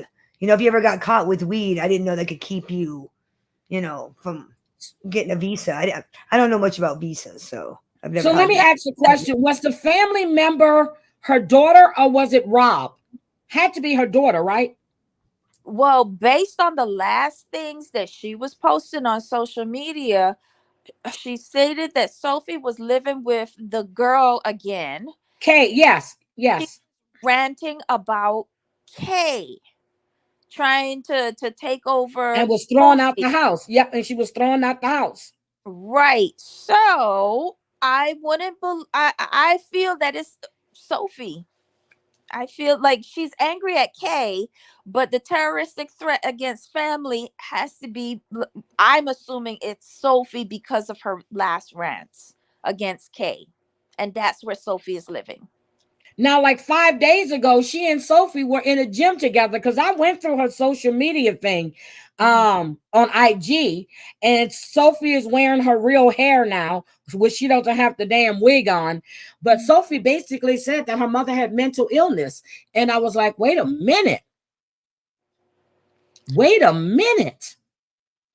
I wouldn't be surprised. I mean, nah, I wouldn't. Most people today have some form of mental illness, whether it's depression or anxiety.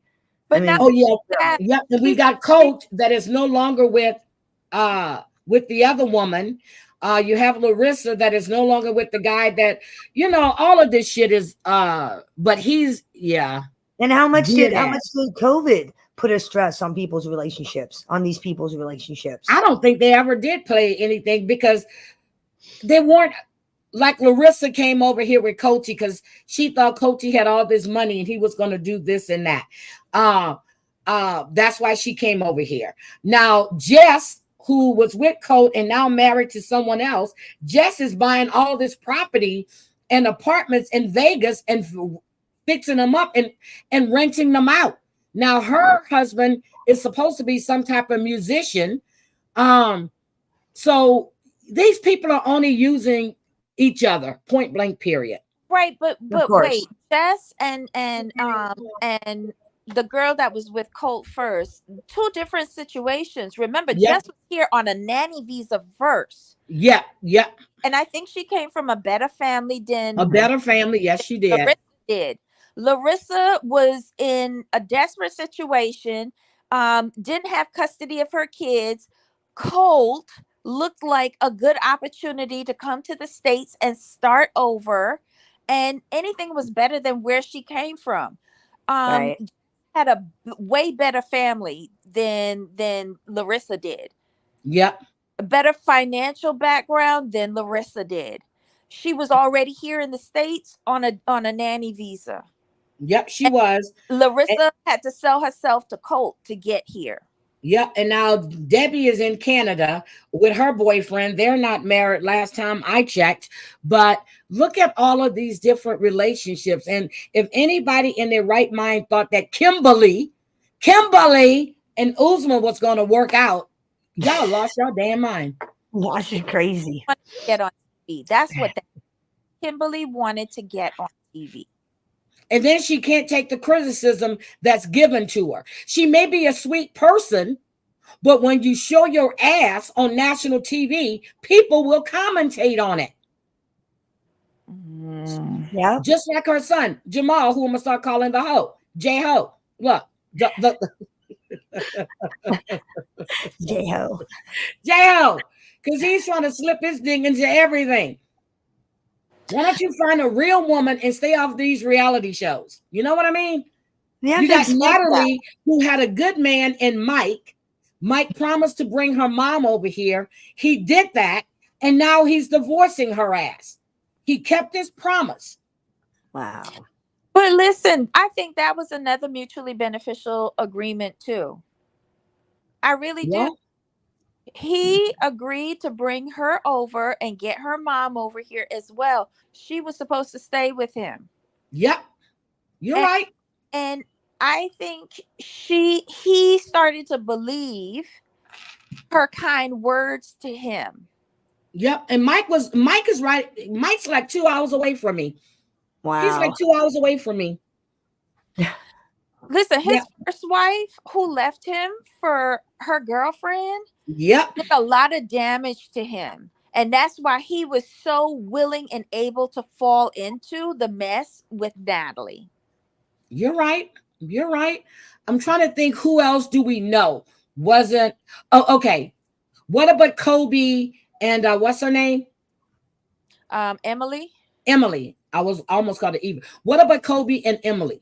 I think that is a real relationship, but and here's how. And Bambi, I'm gonna need you to start watching these shows so you can come. I am. Yes. I'll get caught up for you. I know Big Ed and Liz. I can't believe they got married. Oh, we're gonna talk with them next. Thank you. But let's talk with Kobe and Emily real quick. That's a real relationship, but don't forget they started their relationship in China, where she was a minority as well as he was. They were both minorities. So she probably had a different attitude when she was in China. But you bring her back over to Salina, wherever it is. And now you see what attitude she has. Exactly. But that took Kobe's a better man than I would ever be, because he adjusted. He could still see the Emily that he fell in love with. And then the children play a big part for him, so he will swallow a lot from her for those kids. Yep. Now, Tina is right. I showed the picture of Mike's little wackadoodle, and he ain't working with nothing. He's got a helmet and a little shaft. That's it. He ain't working with nothing. Now, Bambi, you brought up Ed and Liz. What do you have to say about Ed and Liz? Oh man. Okay. I started like kind of trolling Big Ed like a year and a half ago. I do it. You were trolling him? Yeah, like on Thursdays, me and my co-host, we would do a true crime show, and then we troll Big Ed. Okay. God, what a clown. He's such a clown. What a narcissistic clown. And I never understood why Liz would even tolerate his bullshit, even tolerate his narcissistic bullshit. Well, Bambi, I'm gonna need you to act like you're from another country, get another picture, and start romancing him on IG. No, I'm just joking. Oh shit. Yeah, he's married now. They got married. I can't believe they got married. No, they're not together. Oh, they didn't get married. He called it off. Oh, because the last video I watched, it's been a while. Last video I watched, maybe they called it off. Oh, about goddamn time. He canceled it. And she didn't know about it. She found out about it from the Archbishop. He sent her a message saying, I'm sorry about the wedding cancellation. What a little clown. He really thinks he's something too. And no neck having little clown. He does. He really thinks he's something.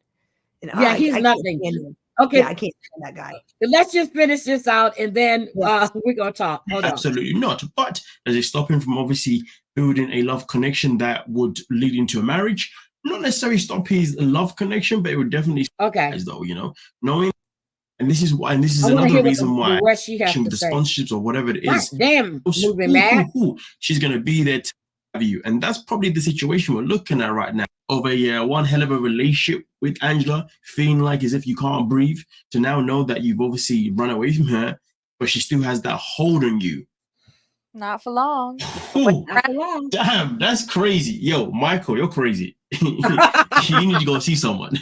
Nah, that 7 years was not worth it, bro. Definitely was not worth it. But let me know if I misheard that, though. But let's continue.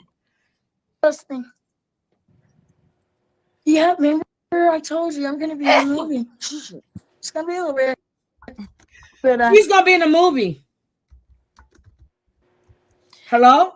Wait, she's going to be in a movie? That's what she said. Is it a B movie? Is it a B movie? No, she's going to be in a little bit. Pornhub does not count. Pornhub does not count as being in the movies. That's what that is. She gonna be in the background screaming. Right? An extra. Maybe my own. Maybe not. Maybe somebody else's. Okay, well, as you saw, that's it. Okay, she's gonna be in a movie.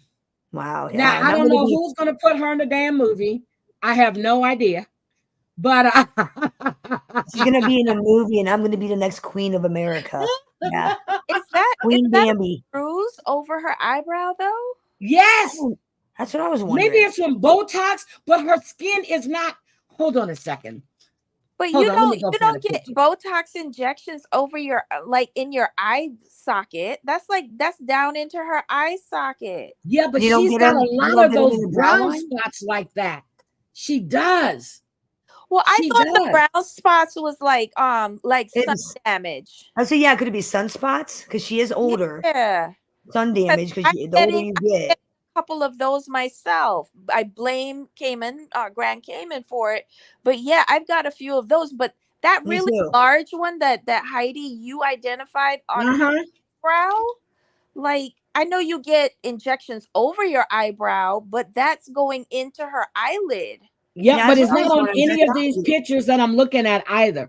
It's not on any of these pictures that I'm looking at. Are there any facial injections you get? Because you can't get wrinkles in your eyelids. I mean, hold on. Let me show you this picture. Hold on. Let me show you this picture. Because what if she fell? Like I don't know. She looks used up. She looks used up. Family? She does. She looks like she's used up. Okay, look at this. You see, there's a mark right here too. You see it? It's right on this one, right, but not on these. But look at this. Look at all these brown spots. Look at that hole in her lip. What the hell is that? Look at her. Look at her. She looks used up, and she sounds used up. She does. She looks used up. So I said she looks like an alcoholic. It looks like 30 years of alcoholism. Maybe more. I mean, I'm trying to see if there's another picture with her with that on. What in the world is that picture? I don't know, but that's how she does, when she gets the filters and stuff on. Yeah. That's her. This is how she used to look. Yeah, that's she was better when she was. Right? Yeah, she was better like that. God, she was better like that. Okay, here's another one. See that mark? Wow. It's not as pronounced as it is now.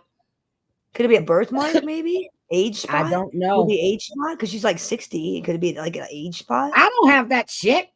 I don't have age spots either, but how some people get like liver spots?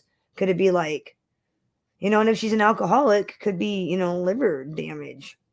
Early signs of liver. She looks better there. Did she burn her face on a stove? I don't know. It's possible, Beetle. I don't think she's a drug addict. I think she's an alcoholic. I think she has smoking and alcohol issues. And with the weight loss and her skin and how it's just all saggy. So that's when Michael was supposed to be missing then. She's put the filters on then so she can talk about her husband missing. Okay. Here's a picture of Scotty. God, she almost looks like an older Britney Spears in that one up there that you were. Yeah. So here's a close up. So we don't see that mark here. Look. Jeez. She had plastic surgery? Because that picture looks like she's had plastic surgery. No, girl, that's filters. Okay, that's filters. Why would you use filters that make you look like that? That's horrible. Because she thinks she looks good. Oh my Lord. No, that's filters. No. She looks like somebody who's had plastic surgery and now the aging process is set in. Look. You see all the way. Look, she had her boobs done, but you can still see they're sagging. Look at this. Wow. Look at that. Jeez, I don't know why she thinks that looks good. I just don't know. If you need to go to the gym and tone up. Look at this one, heavily filtered. Look at that. Yeah. Wow. Here's another one. I don't see that mark over there. I mean, I get losing weight and wanting to show off and being proud of that. Like somebody who weighs 300 pounds that as well. They lose 100 pounds. I get wanting to show off and be like, look, I can wear a belly shirt. Look at me. Even though you still have some flab, I get that. But this is the above and beyond. Above and beyond. So anyway, that's her. So I don't know why she thinks all of this looks good, but it's just she and Michael. Oh, I missed the commercial. And Michael never wanted her to have that surgery. He liked her just the way she was. Doesn't she have like makeup and PR people that say, hey, that's a bad idea? I mean, they don't care. She's a quasi celebrity, right? So don't they have people that tell them? Quasi celebrity, girl, stop. No, well, like a B-list celebrity, F-list, B-list. Yeah, but don't they have people that help them? Like TLC, they have PR people that make sure their stars aren't acting like fools. Yeah, where are people telling her this is a bad idea? So this is where we are with her now. And I'm telling y'all, if y'all not following Michael on, I mean, he's boring as shit. I'm not even gonna lie. He's just like, thank you so much. All positivity, guys. No negativity here. He's not really talking. He's just bopping his head up and down, listening to music. You hear people in the background. Well, some woman was in the background, and he's just bopping. He's boring as shit, but I'm loving it because it's eating Angela's ass up to see all those people in his live chat. So he's taking the higher road. Until that episode airs, he can't say anything. So nothing. He comes on and he just says all positivity. Yeah, that's all he says. Yes, guys, thank you very much. I'm doing good. Yes, guys, all positivity, no negativity. People were asking him stuff about Angela. Guys, please, let's just be positive here. We're not talking. And every time they bring her name up, he goes, guys, please, let's be positive here. That's a bit of a diss, though, because every time somebody says Angela, he's saying, please be positive. That's every single time. Watch him looking at the chat and somebody brings up Angela. Where's Angela? Guys, please, all positivity, no negativity. Well, that's really the best way to handle somebody like her. Yeah. Is it just ignore her and just squeeze her out? I was in there just watching to see if her name popped up. So she's not, and then I looked, on TikTok, you can click to see everybody that's in there. So either she's under another name or somebody is sending her, but still I was looking, I'm like, oh, she's going to be pissed when she sees all of these roses. Oh, I was laughing my ass off. You know, she's in there with a sock account. You know it. You know how these people work.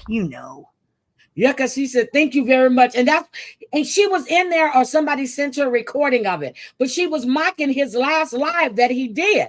And I was like, damn. I said, yep, that's exactly what he said.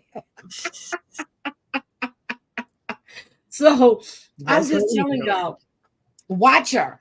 Anytime Michael goes live on TikTok, she's going to do another video.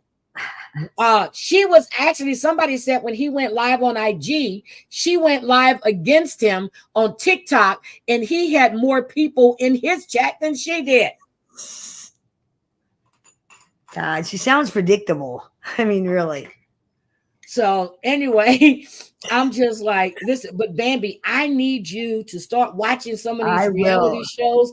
You can come up and join me in see, but you be asleep on Thursday nights when I go live. So you're gonna have to come up. I am on my spring and summer hours, so I stay up later on spring and summer. So I'm out of my hibernation mode. You're out of your hibernation mode. Yes. So I don't know. I saw Square. Is that the guy from your chat? Yeah. Okay, so I was watching. How do you still? Yes, we're gonna review Baby Reindeer. Have you watched Baby Reindeer, Bambi? What in the world is Baby? You gotta watch it on Netflix. I'm gonna do Baby Reindeer tomorrow. Bambi, it's about a stalker. Her name is Martha Scott. And then she did an interview with Piers Morgan, and that the woman that played her looks just like her. So Debbie, did you watch Baby Reindeer yet? No. Who's she stalking? You said that it's about a stalker?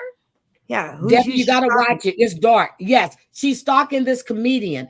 Okay, so I told Danny to watch it too because I really want a panel of people to discuss Baby Reindeer. I know Tina watched it. I'm gonna have Tina. I'll watch it tonight. I'll watch it today. I want a panel of people to come up and we can discuss Baby Reindeer tomorrow. So, what time, ma'am?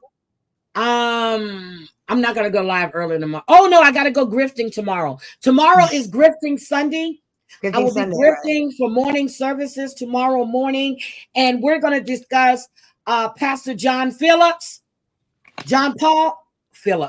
Paul Miller. I'm thinking about this other man that I was looking. I got to look up John Paul Miller and his daddy, the disgusting pastors and preachers. So we're going to have a sermon on them. So we're going to have a sermon tomorrow morning in the Church of Everlasting Fulfillment. Okay. What time, ma'am? What time? I want to make sure I'm not live. So what time? Probably tomorrow we're going to do Baby Reindeer. I think Marie and them go live. Probably around 1 or 2 if Marie and them.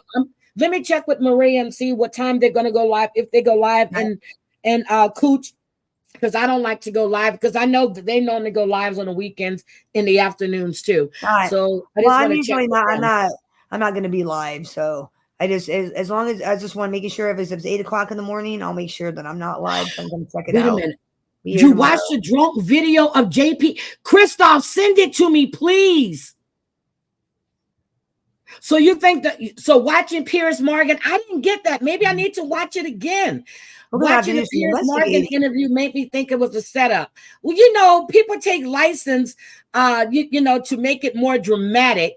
But let me watch it again and see if I get that, because I was skipping through. So yeah, I'm gonna watch it again. Put on Sunday best for great. Yes, put your Sunday best on tomorrow, guys. So Church of Everlasting Fulfillment. We're going to be in services tomorrow for 45 minutes to an hour. It depends on how much money I get because it's grifting. If I get no money tomorrow, I will be shutting the live stream down. Members only. I'm done. No, I'm just joking.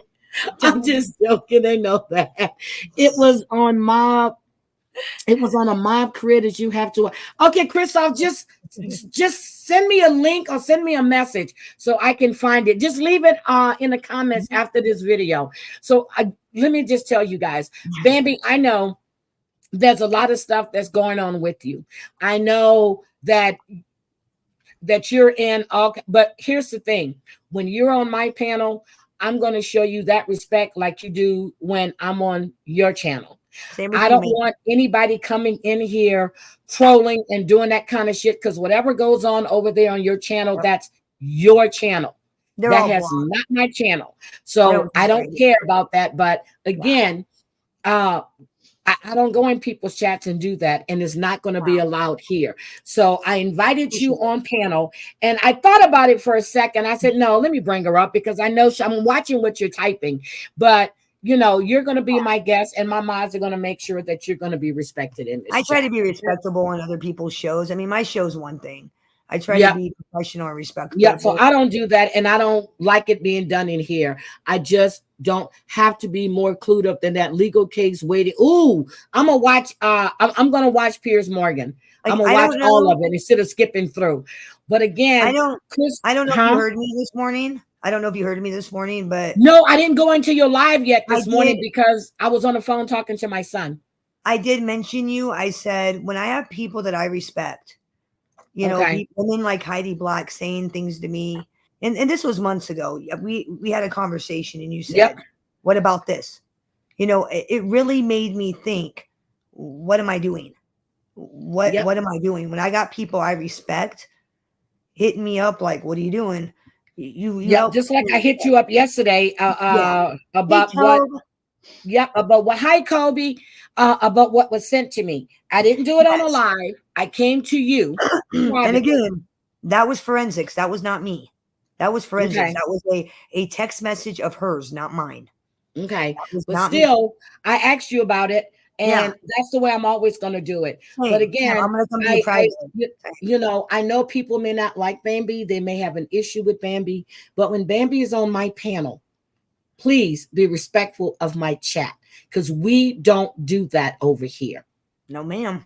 Okay. So again, for everybody that's new, that's coming in, if you like the content, please go back and watch. We talked about Caleb Harris, Glen Rogers, and we just did a whole thing on villains and assholes on 90 Day in the 90 Day Fiance franchise. Please hit the like. Please hit the like. Hit the like. But hit again, no, I'm just kidding. No, I'm not. I'm good. But thank you guys for actually being here. I always have a great time when Debbie's on panel. And Bambi, you just made my morning. Oh, thank you for having me. Made my morning. Thank you for coming up. I really Did you check the tracking? Did you check when's your bear coming? Because I'm really stoked about it. I'm really excited. Oh, I don't know. I haven't checked it. I saw you sent it. I haven't checked it at all. I'm guessing. When did I mail it? What he probably did see the Northern Lights last night. He's sending me pictures and videos, so I'm gonna go look. But yeah, he's in Paris. He's a Swiftie now. I'm jealous. Oh, I'm gonna have to the food, the sights. Oh, hold on. Let me. Matter of fact, I'm going to send it to you and Debbie. I'm not going to put it. I mean, these pictures are absolutely gorgeous. Oh, wait a minute. Sophie said something about her mother's arrest. Oh my God. Sophie said her mother was trying to K her. Whose mother? I told you so. What? Sophie said her mother was trying to K her. Sophie, that Sophie lady, that person? No, Sophie on 90 Day Fiance. Oh, okay. I was like, wait a second, I was getting all confused. That's why her mother's arrested. Yeah. Oh, wow. I wonder how she tried to do it. I don't know. I wonder if she tried to hire a hitman. Oh my God. Let me look. Mary Pants has it on her page. I just saw it. Mary Pants said that she was talking to a follower in DMs yesterday.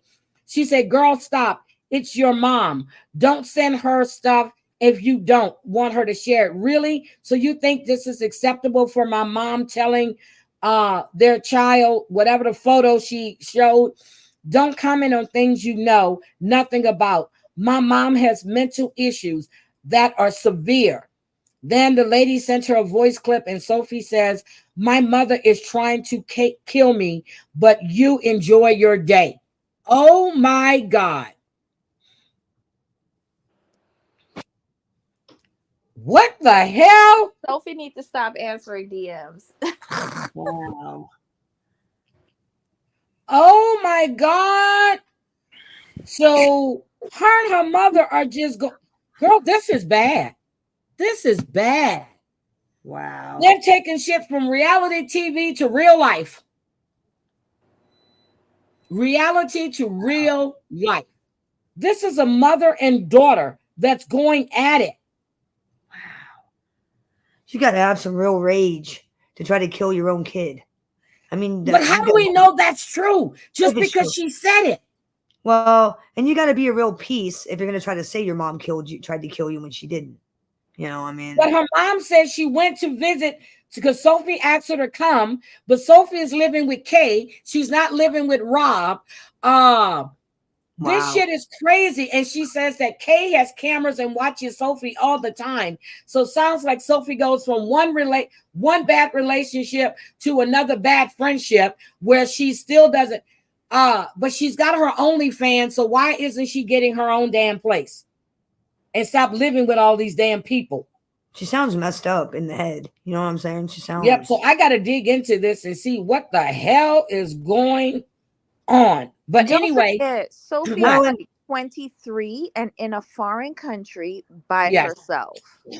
And a quick reminder: Happy Mother's Day, early Mother's Day to all you mothers out there. And call your mom tomorrow. Go do something nice for her. Tomorrow's I Mother's talk Day. to my mom all the time. Now, don't forget, And, tomorrow's Mother's Day. Call your moms. Tell her you love her. You know, do ooh, something I nice. want that salmon. Girl, I just looked at the Remember. salmon dish. I think I'm gonna make the salmon dish. Okay, I'm hungry. You're So if hungry. y'all didn't see, I did oxtails the other day. Oh my God, they were so good.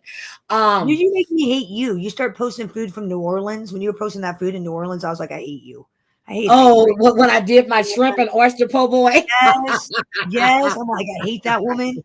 Make me jealous. You know how I love food. Oh my Jealous. God. Okay, so just wait till I start posting food. Look, on my Oxtail's a next German. vacation. Isn't oxtail's a German food? Isn't that German? Don't they do oxtail and like it's not like a No, German that's more Norwegian? Jamaican. And Oh, oxtails used really? to be cheap. Okay. Now oxtails are really freaking expensive. Okay. Oh, shit. Oxtails are really expensive. Really? Wow, I would never have Yeah, guessed. all beef, really, really good. And I got to Really? send, I saved Debbie a plate, but she didn't get here in time. So I just ate it. Is it gamey or anything? I mean, what does it taste like? Oxtail is actually cow tail. It's not ox anymore. It's just I know it's cow tail. cow tail. Thank Yeah. you for, okay, Oh, thank you. so you're It's not all actually beef. eating ox. So you're not actually eating ox. And You're eating cow. honestly, you can trace oxtails back to slavery days because it was cast like the slaves got the parts that weren't eaten by Oh, the big okay. house. So Yep. they got the tail, they got the entrails. That's why we do a lot of things with intestines, tongue, Gotcha. hoof, Very tender. heads, all of I that. didn't know that. Gotcha. Yeah. Yep. And I have a little bit left. So for breakfast, That's I don't horrible. have any more mac and pasta salad. So I need to go get some more shrimp. Because during the summer, I like chill salads. And I love a pasta and shrimp salad. That sounds And good. oh my God, it was so good. So, and I had a big container of it, but I was just eating it for lunch. And then when I made the oxtail, I said, oh, this will go good with oxtails too. So Now that's really crazy how something that was considered not valuable, given to and given to slaves because it's not good enough. Oh, I don't do beef cheeks. Is now expensive. Is now like considered high end. So yeah, crazy. I'm serious. Oxtails were cheap, and then everybody. I went to the meat market one day. I'm like, wait the hell a minute. Wait a minute. How much is this a pound again? Wow, that's crazy. I'd let you cook me ox meat. I don't know about anybody else. I'd let you, but I don't know about. No, I'm gonna. I think I want some. I think I'm gonna go get my little popsicle lamb chops today because I love lamb chops, and I would get them and marinate them. And I think I'm gonna have lamb chops tomorrow. So do you grill them or are you gonna fry? Like, how do you? I grill them on. Okay, so I put them on my indoor grill. I grill them. Nice. And then I'll make the stuff on the side, and then I'll put them in a skillet and pour it on top and just keep it. But I grill them. Yes. Nice. Oh, you had steak last night. Oh my God. I might have steak for lunch today after I eat my oxtails because I went to the store and I bought a lot of Angus steaks. I love Angus beef steaks. I'm gonna make some New Yorks tonight. New York, some steak, some shrimp skewers. Yeah, and I like organic too. I've been eating a lot of organic chicken, and the flavor is totally different. And organic beef. So I'm just gonna go. I'm telling y'all, when I get a taste of something, I'm gonna do it. So Debbie, do you want some lamb chops too? I'm not playing with you because you be putting time parameters on shit. You can keep them. I don't care. Keep your lamb chops. Okay, I tell you what. When we come to Florida, I will make you whatever dishes you want, and then you can freeze put them. you to work when you on vacation. We going out. Girl, I go up. Look, when I go on vacation, that's what they. I'm telling you. When I was in Louisiana, I damn near cooked every other day. My sister goes, "Can you make spaghetti? Can you make the gumbo? Can you make the red beans?" No. I said, "Wait a minute." If you're on vacation, we don't do that. No. You sound like me. Like I want to cook for people. Like I come over. They want me to cook. When Danielle is coming here, she's got all kind of dishes she wants me to make. Right? So I'm gonna do that. I don't mind cooking because I'm not a person that really likes to go out and eat unless it's steak and seafood. and don't fuck up my steak because you don't want to see me being upset. And if I want lobster and I tell you I don't want it rubbery and you bring me some shit that I got to chew at least 80 times before I can swallow, we got a problem. Yeah, big problem. Okay, so when we go out, we sitting at separate tables. Huh? When we go out, we sitting at separate tables because I forgot how demanding you are. Okay, you heard my son tell you don't ever go out to eat with her. I forgot about that. You forgot about that, huh? Table. Yeah, I'll be at a different table. I'm serious. My son's like, when we take me out to eat, the last time me, Nate, and Brian went out to eat, Nate and Brian said, hey, excuse me, come here for a minute. Please, she wants her steak medium. Don't bring it to the table well done. Don't bring it to the table. And they said, please, just do us a favor. Brian was like, please, I'll tip you. Tell them to make sure her steak is just how she wants it. So when the lady brought the steak, it was so funny. Brian said, oh no, give it to me first. He cut it to make sure what the inside. And then he handed me my plate. He goes, here you go. And then he said, here, give this to the cook. I was laughing so hard. How often do you send food back when you go out? How often is this an occurrence with you? Girl. You send people out? Like, girl. I'm just curious. Girl. Every time? Once in a while? My sister that was so mad with me on my birthday in Lake Charles, I ordered a tri-tip. I was bragging about them how good their tri-tip steak was. They bring me this tri-tip and I looked at it and then she left it. I said, excuse me. And she ignored me. So I said, excuse me. I said, what is this? She said, I said, no, this is not a tri-tip. I said, this shit is dried out. I said, what, you have it under the heating lamp? I said, do you think I was really going to eat this shit? Oh, I went off. They made me another steak and brought it to the table, right? I said, I don't want that shit. That's not what I ordered. So my sister told them to box it up. Girl, they gave us, she goes, ma'am, I'm not charging anybody for their meals. My sister said, no, charge me. I said, you can charge all you want, but I'm not paying. And they were like, ma'am, we took it off your bill. And then we went to the winery in Austin and everybody got their food and they're looking at me. I said, what? Did you run out of steaks? I said, you killing the cow? Girl, when they brought the steak, it was wrong. I said, I'm not eating that shit. So then they made me another one. I said, I don't even want that bullshit no more. I was so mad. Don't bring that shit I'm not going to eat. I went off. My sister said, oh shit, we got to go because she's getting ready to go off. My sister said, come on, sister, let's go outside. But I said, no. She was like, come on, please, let's go. Let's go. I said, and then they brought me a steak. And the steak, the second one they brought was right. I didn't eat it until my sister said, here's your damn steak. I said, I don't want it. Everybody ate but me. And my sister, people are going, honey, where's your food? And I'm looking, I'm like, where's my dad? I was the second one to order. That's like a double insult. Of us. Mm-hmm. That's a double insult. Not only do you have to wait extra longer than everybody else, and then they bring you the wrong food. I mean, that's like a double wrong food.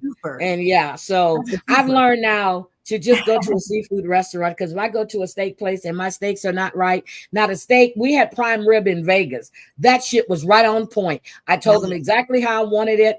And Crazy Cat Mama was sitting there and Danielle sitting there. And when it came to the table, I'm like, okay. All right, that's what we're talking about. Okay, we good. And then Danielle, Crazy Cat Mama, just put her head down. She was like, thank God. Don't bring me some shit that I'm not going to eat. Right. And don't bring it to me because we're not going to have a good day. And don't bring me some shit that's been sitting under a heating lamp and you fucking think I'm going to eat this shit. Yeah, so especially when they charge you $50 for what we ain't playing that. I embarrassed my sister and them so bad. But got to remember, I was a little inebriated, and we have been drinking and partying, and that made it that exacerbated everything. And I was watching one of the videos the other day of one of the drunk drivers on body cam. I said, yeah, that sounded like me in that restaurant that night. I went the fuck off. But I've gotten better. I just say, excuse me, I'm not going to eat this. And they'll ask me why. I say, because it's not what I ordered. Well, do you want anything else? No. If I wanted anything else, I would have ordered something else. And they're like, yes, ma'am, excuse me. And they'll take it off my bill. So I've gotten better. I've gotten better. So you guys are safe going with me to the restaurants now. You're safe. Everybody's safe. So anyway, I'm gonna get out of here. Bambi, thank you for coming up. Debbie. Yeah. Thank you for being Thank you for here. having me. Huh? Pleasure. It's oh my God, Bambi. I'm glad because I was watching what you were typing in the chat. I said, let me see if she wants to come up here. So yes, you're you. It's a pleasure. Yeah, you're welcome to come up anytime. Have so a very anyway, good Saturday. Oh, see, it's a good start to your Saturday. But I'm gonna go. I really appreciate each and every one of you being here. Have a great day, and I will see you guys later. Bye. Debbie, don't go nowhere. Debbie, don't go nowhere.